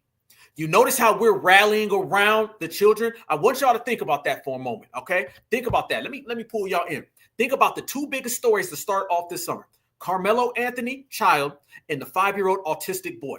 Notice how we keep rallying around the youth. That's that Majara spirit that FBA has. And it's been passed down to us because of our ancestors. Our ancestors were always looking out for tomorrow.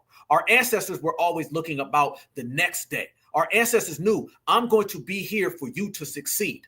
So the fact that we're out here looking out for these children, that's putting us in that position. That's a beautiful thing. So every foundational Black American child is my child when they are in my presence. It's my responsibility to make sure that you are protected and taken care of. And that's what we're doing. Look who we rally around. Children, the innocent, and those who are being attacked. Look who the dominant society rallies around. People who are anti-Black, people who are criminals, and people who have records, bad records. So they're in no position to speak to us. Only thing they can do is be the hell quiet, shut up, and sit their ass down. And the same goes to the Tethers. Because while they're sitting there talking about us, family, look at this situation. Quit worrying about us here. Would any foundational Black American mother allow this to happen? A African mom is in the store with her kids. A Hispanic lady sees this baby walking around and she just snatched the kid up and wouldn't return the kid. And look at the African. Picture says 1,000 words. A little Black baby holding on to this Latino woman. The Latino woman is mugging the African man. The African man is bucking his eyes. Mom ain't nowhere around. You better take care of your kids. We out here, foundational Black American, rallying behind every single child. And they out here allowing people to snatch their kids up. A foundational Black American woman would have never let this go on. Watch. Police. Yeah, because it's a situation in there. No. You know what's going on and you ready to get involved in something Exactly. you don't even know what's Exactly. I know this now because it's covered. no. As soon as I saw the boy, I He just got the kid, y'all. She just holding somebody's kid. What? Situación es que ella no va a entrar. Una situación aquí hay. Aparentemente una situación en donde ese niño anda deambulando y no saben si es la mamá de ella. Una situación aquí ahora. No, porque yo estoy en el medio, no. Tiene que esperar a la policía porque. No tiene que esperar a la policía. Ellos van en su vida. O dáselo mami para que evite. No es que evite, papi, que yo esté en el medio. Yo no sé si es su mamá o qué sé yo. Tú no tienes que estar en el medio. Mamá, no, pero para eso. That's Hassan. That is Hassan. You don't speak English, so how do you not speak Spanish? What's the problem? Hey, sir. Okay. Why are they still talking? It's taking these people 10 minutes to get the baby back. Why the baby by itself? Okay. According to the police, that's it. That's a fucking son. The son is a brother of his. She's right here. The first time she was a Spanish, that's why you got to do that. I'm not doing that. I'm saying, he was trying to get in her car. Yeah. Okay. Now the mother is here. How come I said that's a mother? That's no child. But I got here. You're yelling to me. She don't want to get the baby. She don't know who it is. He was running in the street. Freeze. Now, I think that's a brother. I think that's an FBA brother who pulled up with the hoodie on and the hat. I think that's the FBA brother. Look what he's saying. He's saying your kid was out in the street. Look when the FBA brother shows up. That looks like a foundational Black American. So I see the Latino lady in the pink who just snatched the kid up, wouldn't return the kid. The Africans are saying, why do you do this to me? Yeah, Tether on Tether crime. And the only Logic shows up when we show up. Big shocker. You notice, fam? Things are always off balance until we show up. And he's trying to tell the dude, man, they out there in the damn street. Come on, what the hell are you talking about? And the African is like, what do you mean? I don't get it yet now. La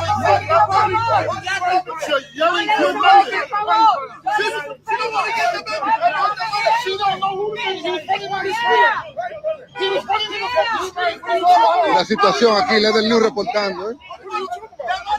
Leather en la casa, ¿qué es lo que? Notice that the African man, he got a little smoke for the black dude. He didn't have that smoke for the Latino lady.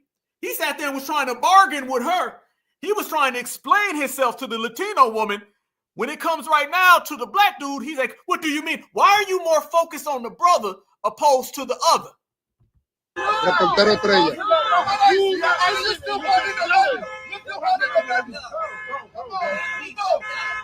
Okay, guys.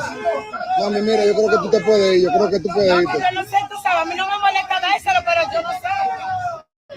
Aparentemente ella es la mamá de ese muchacho. Oh, let me see what happens.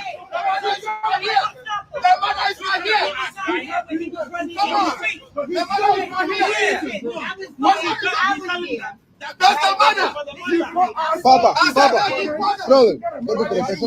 It's not a problem. Bueno, mi gente, ya me voy. Dejen eso así. Yeah.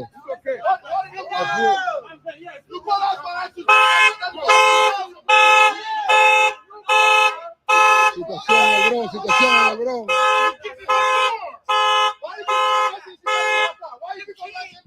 Look at that, family. Look at where the Latino woman is at. Pull out your magnifying glasses and your binoculars and notice that the woman who took the kid is way back there, and all of the Africans are way over here talking to the black dude. Why aren't y'all talking to the lady who snatched your kid up? Are you still doing that subservient docileness that you want us to do to the dominant society? Why is J-Lo way back there? J-Lo is way in the damn back, family, and everybody's right there. Look at this man is having the conversation. They're surrounding him, and then the Latino lady's way in the back just watching. She's the one who took the damn kid and had him by the bag. And by the way, while you're worrying about our homeland, how come you ain't worrying about your children? That's the damn problem, foo-foo. You need to worry about your own. This is what you get with Tethers, fam. This is what you get, fam. All we do is put out the footage. All we do is put out the photos, the receipts. We make our assessments after we look at everything. And the verdict keeps on coming back. Everybody that we roast be off brand. They always be doing something ignorant that make no damn sense. And it's far from anything foundational Black Americans would do, but it's clearly par for the course for them. So you see that right there, fam. And I'm looking at it. Y'all talking about foundational Black Americans. You always got your mouth open about us, what we need to do, how we need to do it, how we need to be more like you. You can't even take care of your kids. And then when somebody snatch your kid up, you don't even just go get the kid and talk to him. You debate them, allow them to hold the kid, and then you divert the energy over there. J-Lo was way in the back just watching. Yeah, damn shame. Damn shame on them. FBA fam, we just different. It's clear, okay? One thing for certain, and we're going to make one thing for sure, fam, that we have definitely verified. We different, we hit different, we move different, we are different. Everything about us is exactly what we've been saying it is. It's FBA first, fam, and we're the only ones bringing logic to the table. We're the only ones really doing it the way it's supposed to be done. We do it like we used to it, and they not used to it, fam. That's why they all crashing out. And the further this becomes an issue for them, the more certifieds are sitting here just enjoying the show. So you see tethers from all over the planet. You see tethers crashing out left and right. You see people really not getting what they really need. It's because they don't know how to do it. See, foundational Black Americans, we know how to get what we want. We know how to get it. We know how to do it because we've been the ones cultivating and activating everything right here in the United States of America. They just, quite frankly, don't have it in them, fam. They don't have it in them, and that's just what it is. And we're going to continue, and I'm talking about continue to bring this energy forward. This generation is so damn different, you guys. When I say this generation is just a different generation and hits different, all you got to do is walk outside. All you got to do is walk outside, enjoy what you see, and you'll see us being excellent. I mean, we're so excellent. It's a whole different scenario. Now, when we talk about being on code and we talk about the things that we've been doing lately, one of the things that we've been doing, fam, is we've been building our not only institutions, but we've also been building the wherewithal to do so. And the best way of accomplishing that is by us being on code together as a collective. But being on code together as a collective, it changes a lot of the energy that's out there. What I mean by that, they didn't expect brothers and sisters to go out there and start filing police reports. Some brothers and sisters out there in Minnesota, do y'all know that they went to the police and they filed their own police reports against that Shiloh Hendricks, only fentanyl? Yeah. The police came back and are responding to some of the brothers and saying, we already have an open investigation, but let me show y'all.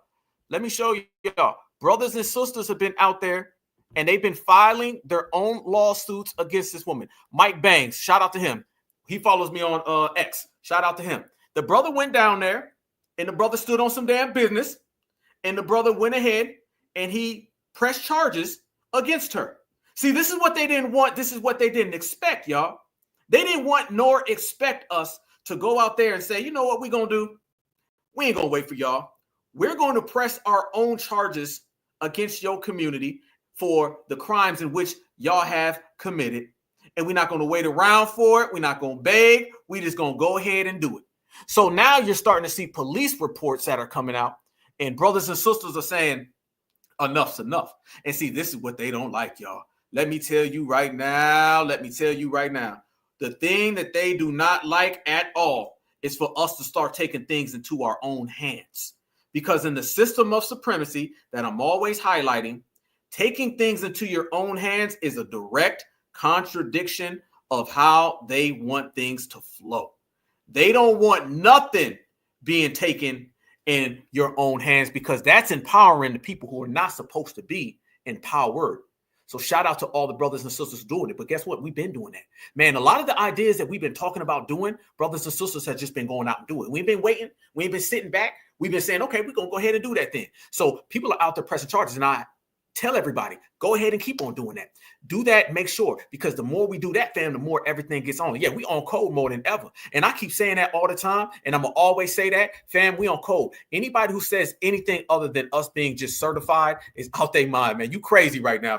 Let me tell you something. You better buy stock in foundational Black Americans. You out your mind if you don't want to be next to FBA, y'all. You out your mind. If you don't want to be a part of this here, you out your damn mind, y'all. We making history. This is truly history in the making, what we're doing. And I love it, fam, because I remember a time when people weren't really on this page. I remember always sitting back and watching our people crash out and do things they had no business doing.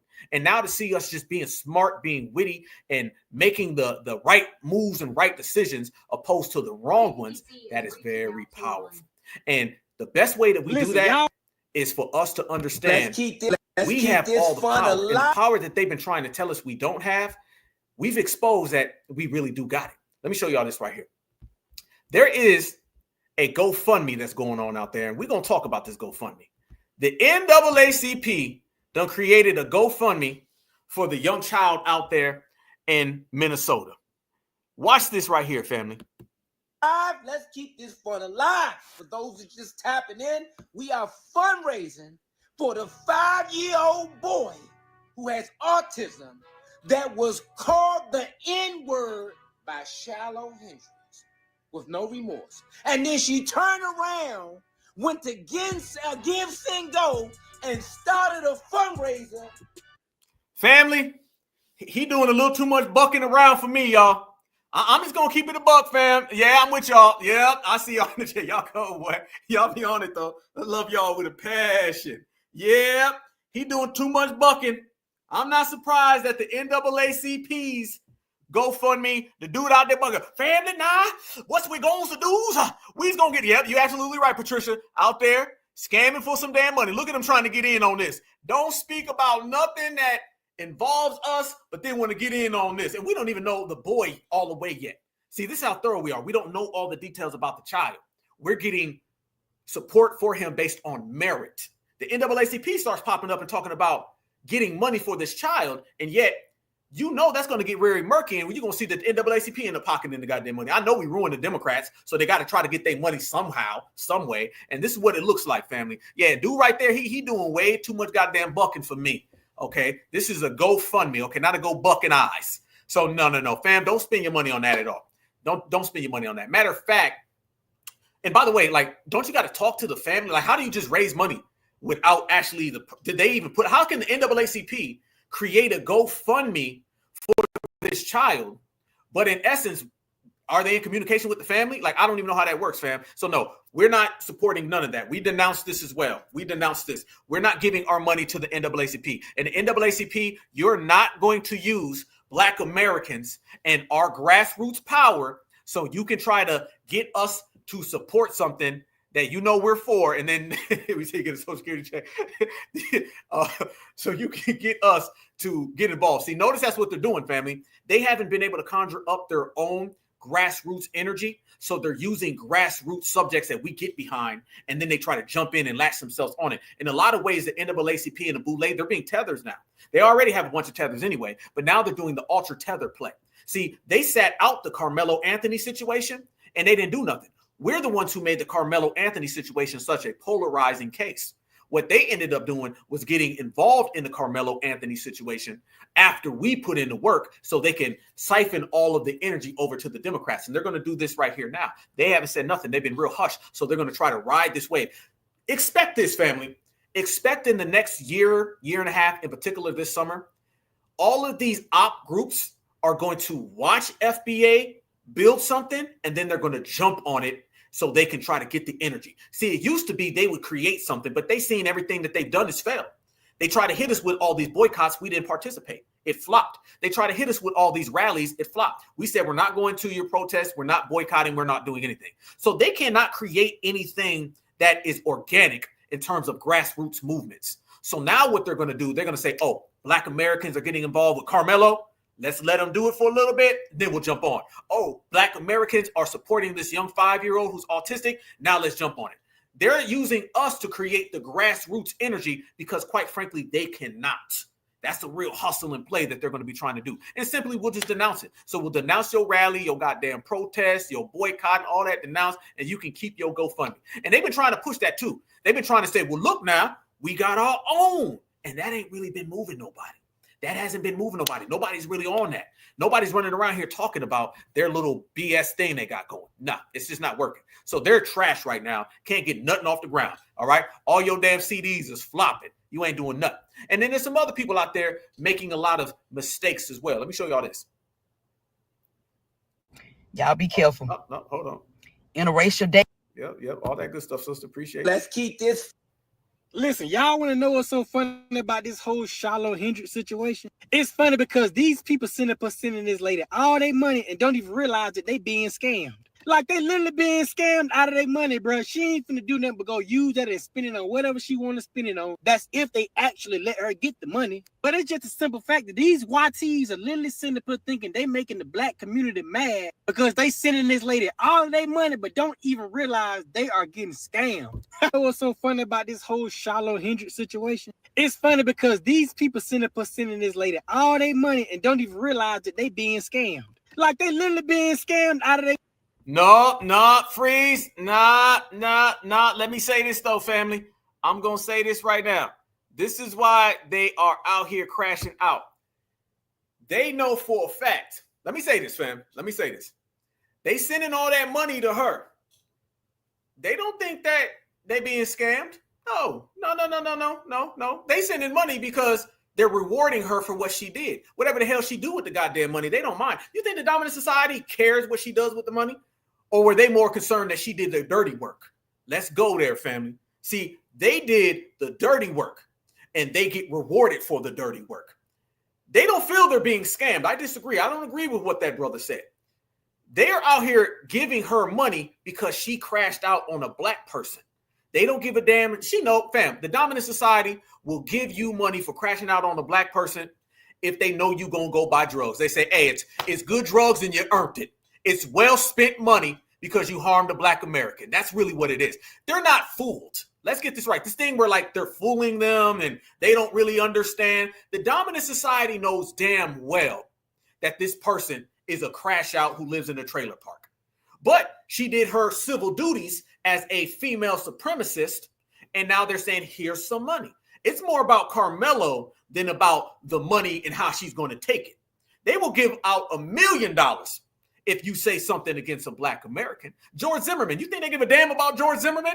They washed their hands of George Zimmerman soon as the case was over. But they funded him monetarily, though, didn't they? That's a supremacist paycheck. That's a supremacist paycheck, and it's a very well-operated system that awards people for their civic duty of carrying out anti-blackness. So, no, they're not scammed at all. They know exactly what it is. They feel that the ends justify the means, and the means justify the ends. So it all works out for them in the way that they think. This is what I'm talking about the system of supremacy and the way it functions. The 5 public tactics of supremacy. The overt person comes in and they do an open action of supremacy. Then the covert person follows after that, does the same things behind closed doors. Then the rogue supremacist comes in, and the rogue supremacist kind of does their own thing without really getting told what to do, but it still benefits the system. Then the friendly ones come in which we've all been seeing the friendly ones. And the friendly ones come out and they pretend that they're appalled and it's fake outrage and they're so hurt and they don't agree with Shiloh and they wish Shiloh wouldn't have did what she done. That's all cap. That's just them trying to throw us off, and that's just them trying to get us out of the way. And then the savior comes in. This is the person who shows up with that can't we all get along? We all friends. We all need to be on the same page. I'm with you guys. I'm your buddy old pal. I'm your friendly supremacist neighbor. That is always followed up. And then at the end, we say the reverse psychology. The reverse psychology is the one when all else fails, they can't come up with another lie. Black Americans ain't being fooled. Black Americans ain't going for it. Then they say, okay, now, goddamn it, let's trick them. Tricking us is always the last refuge. And they think that stuff is going to work. And quite frankly, it doesn't. That's the 5 public. And notice I put the emphasis on public tactics of supremacy because they'll never do this stuff outside. They'll only do this when they feel that they can run us through the gambit. And we have data and statistics that prove this is their behavior. And that data and statistics is based on what they've been doing. What is the best indication of future behavior? Past behavior. So we've been watching these people for eons run the same hustle and scams on us. And now, quite frankly, we're just not going for it. We're not going for it, and it's not working. So the fact that it's not working is putting them in the position that they have to accept the rule that they are coming into a new time and a new frame where it's just our time and there's nothing, quite frankly, they can do about it. Those are all of the tactics that they love to use, family. So we have to understand that's all a game. That's all a game, and the game is meant to be played, y'all. A game is meant to be played. When I talk about the friendly, diddly-windly ones, let me show y'all this right here. Watch this as well. This is what I mean when I say the friendly ones are going to come out. Watch this, fam. This man out here talking about he agrees with black people so much, he going to give us a discount. He said he's so mad at Shiloh, he's going to offer black folks a discount. Watch this. I see with Nonprofit Wrench. Being driven around today with my son, Josiah. It's only like take 35, so he's getting really good at that thumbs up. I hope we don't die. Anyways, we're kicking off this fundraising campaign in light of this unfortunate racist incident with Shiloh Hendricks in the park. We want to show the local BIPOC population that we really care about them. And so all money raised through this campaign is specific. The local BIPOC. See, he already came out the door, fam, using those liberal terms. All the BIPOC people, we have your backs, and we don't support what Shiloh did. We're going to give you a 22% discount. Being used for minorities, clients of Nonprofit Wrench. We want to show them our 4 pillars, that you are loved, you are not alone, you matter, and live life, do good. So all the money is specifically for the local minorities in the Rochester area and clients of Nonprofit Wrench. And because of who we are and what we do, we can provide even greater value and services than the money that comes in. So please share and donate. Love you guys. Peace. There you go. Hey, friends. There go your friend right there. That's the friendly public supremacist. This I've never heard in my life somebody saying, I'm going to give you a discount for what happened out in Minnesota. Don't make no sense at all. And they always send them out. Here's another one. This lady right here. I want to go get your money back. Ah, she quiet as hell. Damn her. This is what they be doing, family. They send out everybody that they can possibly send out so they can try to fool us and then get us off of our grind. But our grind, man, we ain't moving off of that, family. We ain't moving off of none of that. So think about it, y'all. None of this is sticking. This is the main thing I want to leave everybody with. It's not sticking. Nothing they're doing is really moving. Like, they keep trying to come up with these things, but these things ain't going where they want them to, because we are seeing through them. The power to see through something, fam, is a very powerful thing. And we very powerful people right now. And we are exercising that energy that we got. And that energy is just not to be played with. It's just not to be played with. So they can try to GoFundMe and send and go and all that stuff. We know that the system of supremacy is going to operate that way. And we know the system of supremacy is always going to crash out and fail. And right now they're crashing out right in front of the world. Check this out. This brother right here, he puts it in great terms. This is what's really going on. And when I say it's really going on, family, this is really going on.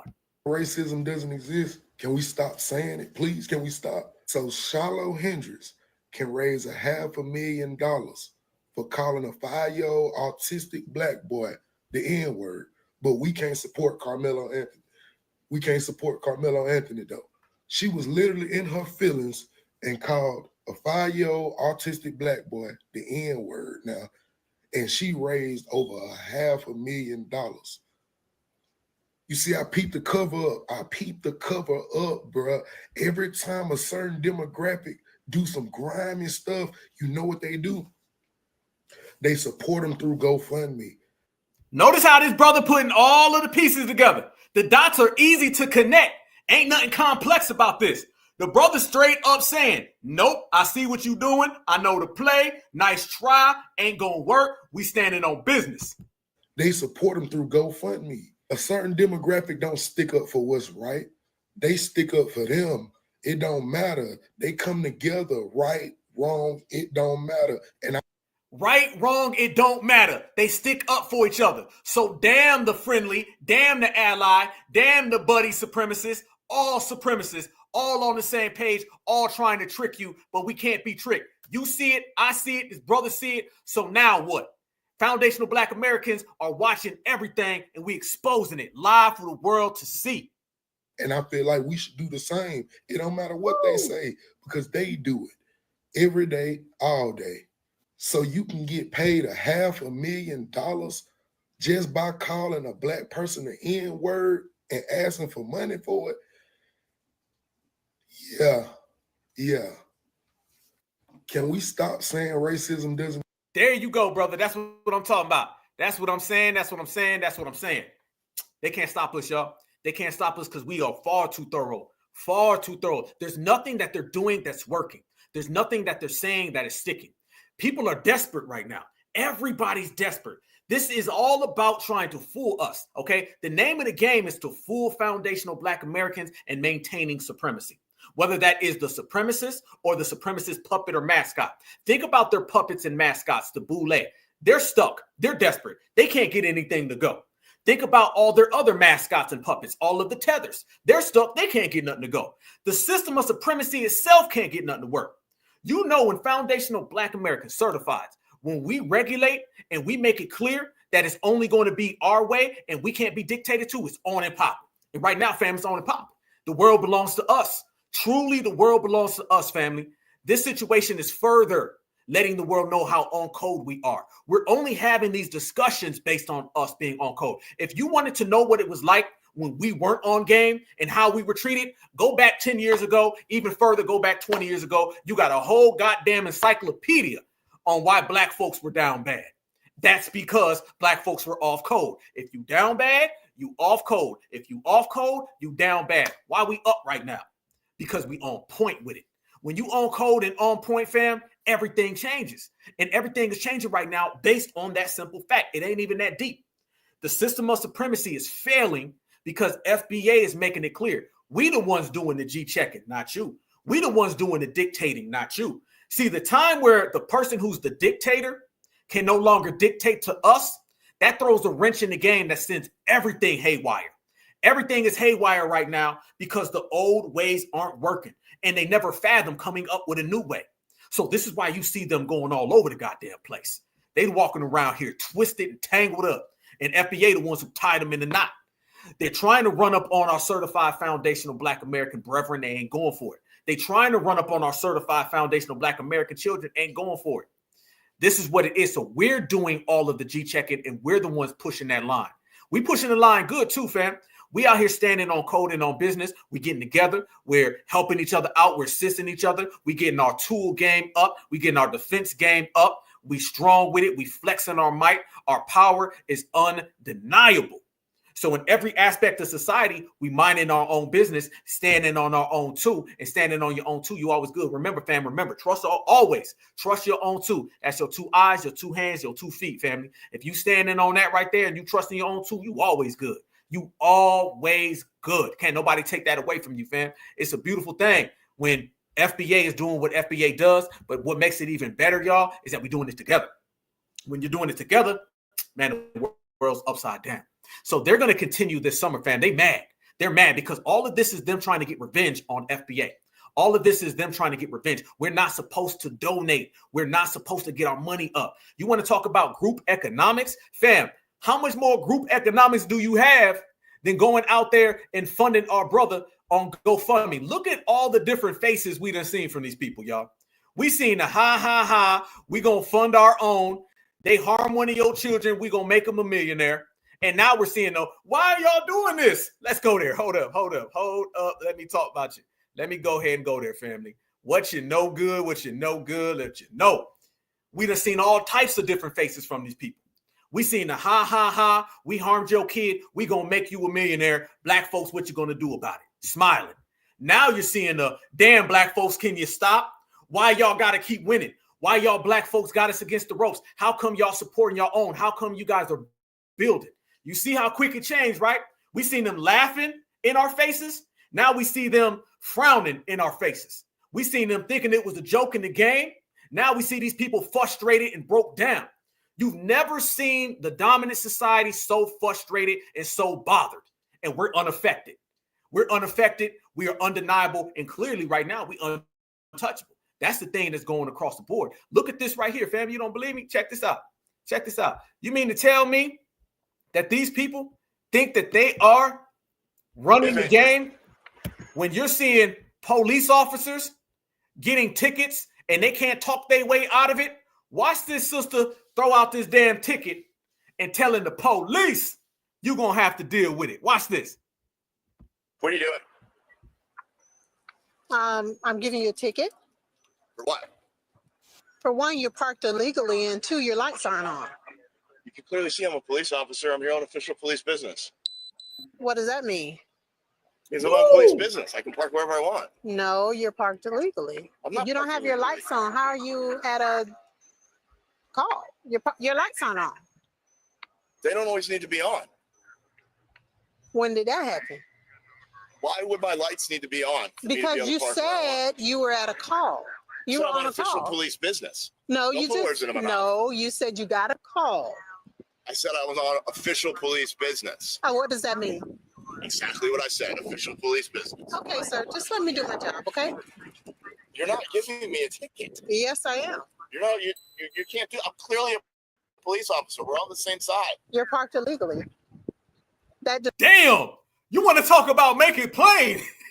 You can't give me a ticket. I'm a police officer. You're parked illegally. God damn. She didn't even put no twist in it. This is how we talking to these people.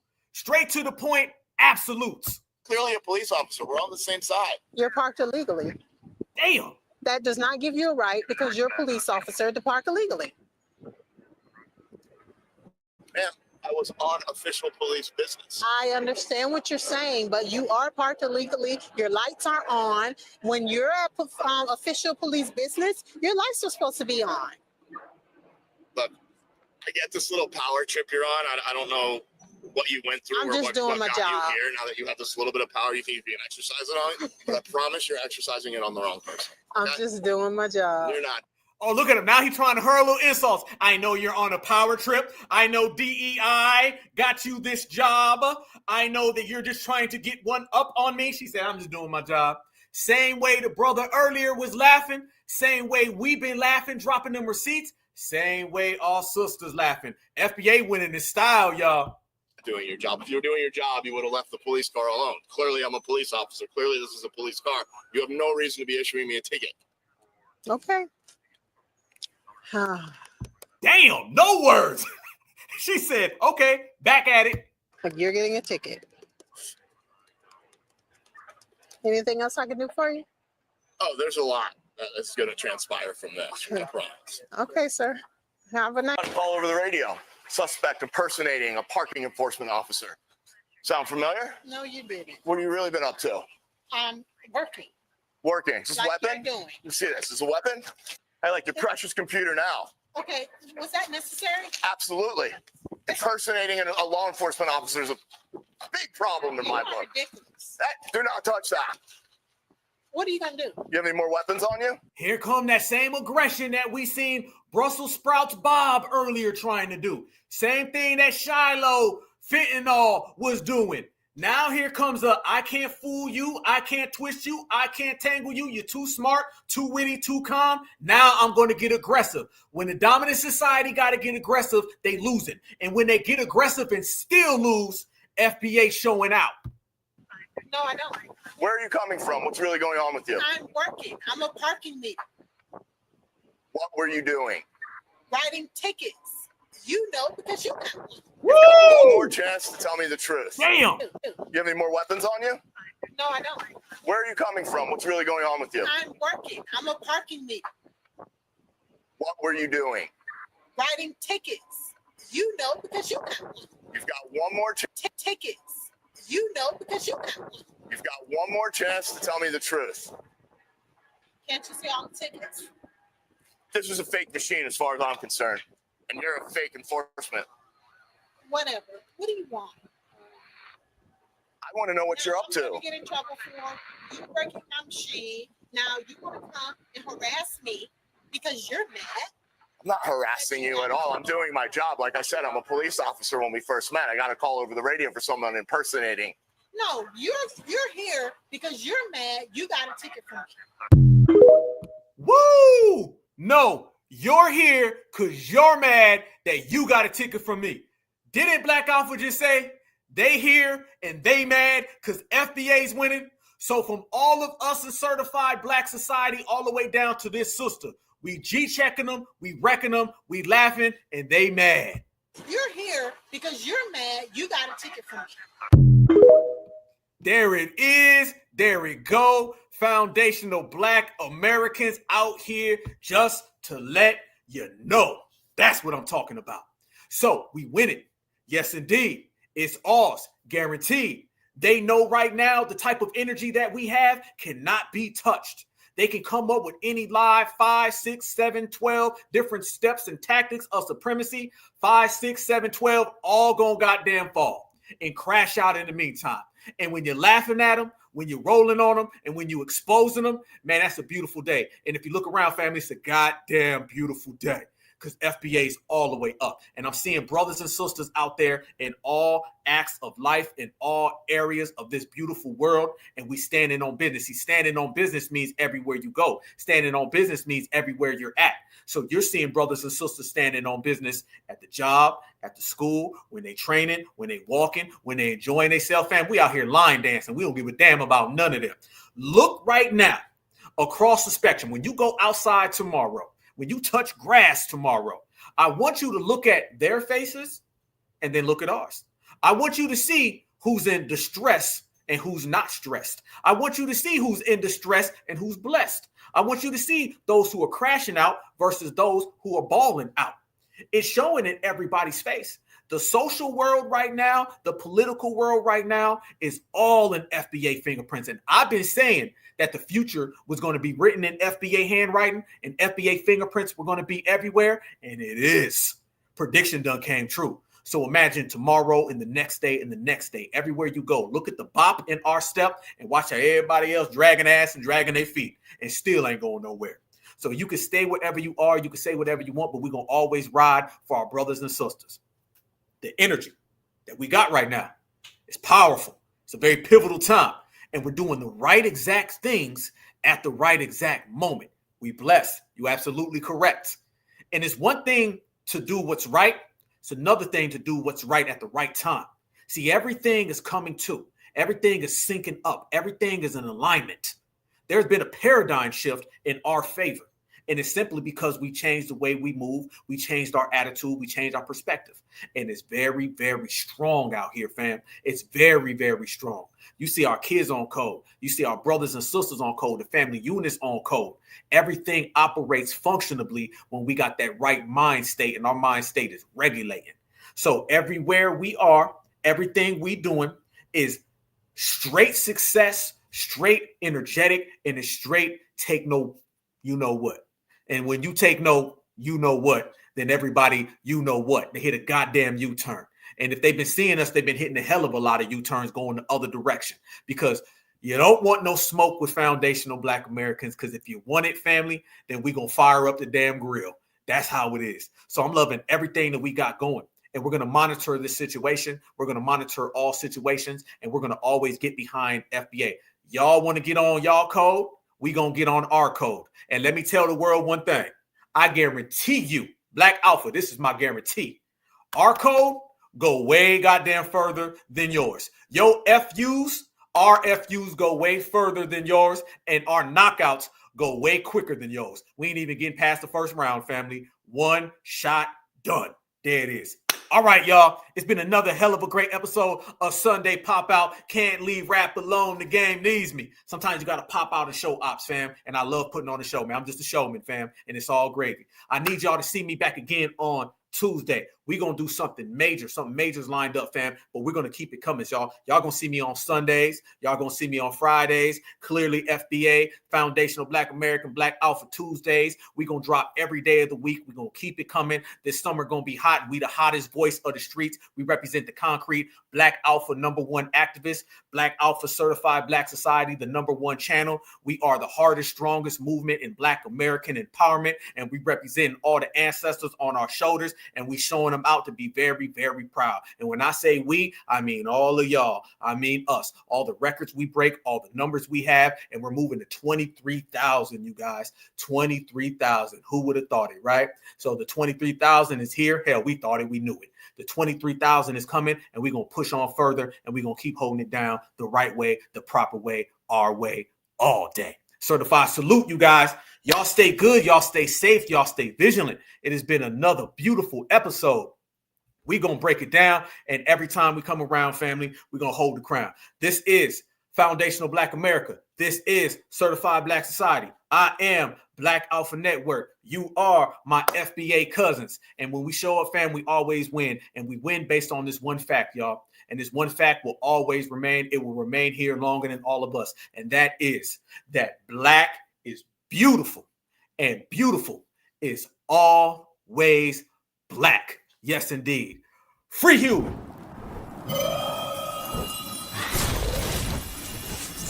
Black Alpha Network. Home of Black excellence. Power to the people.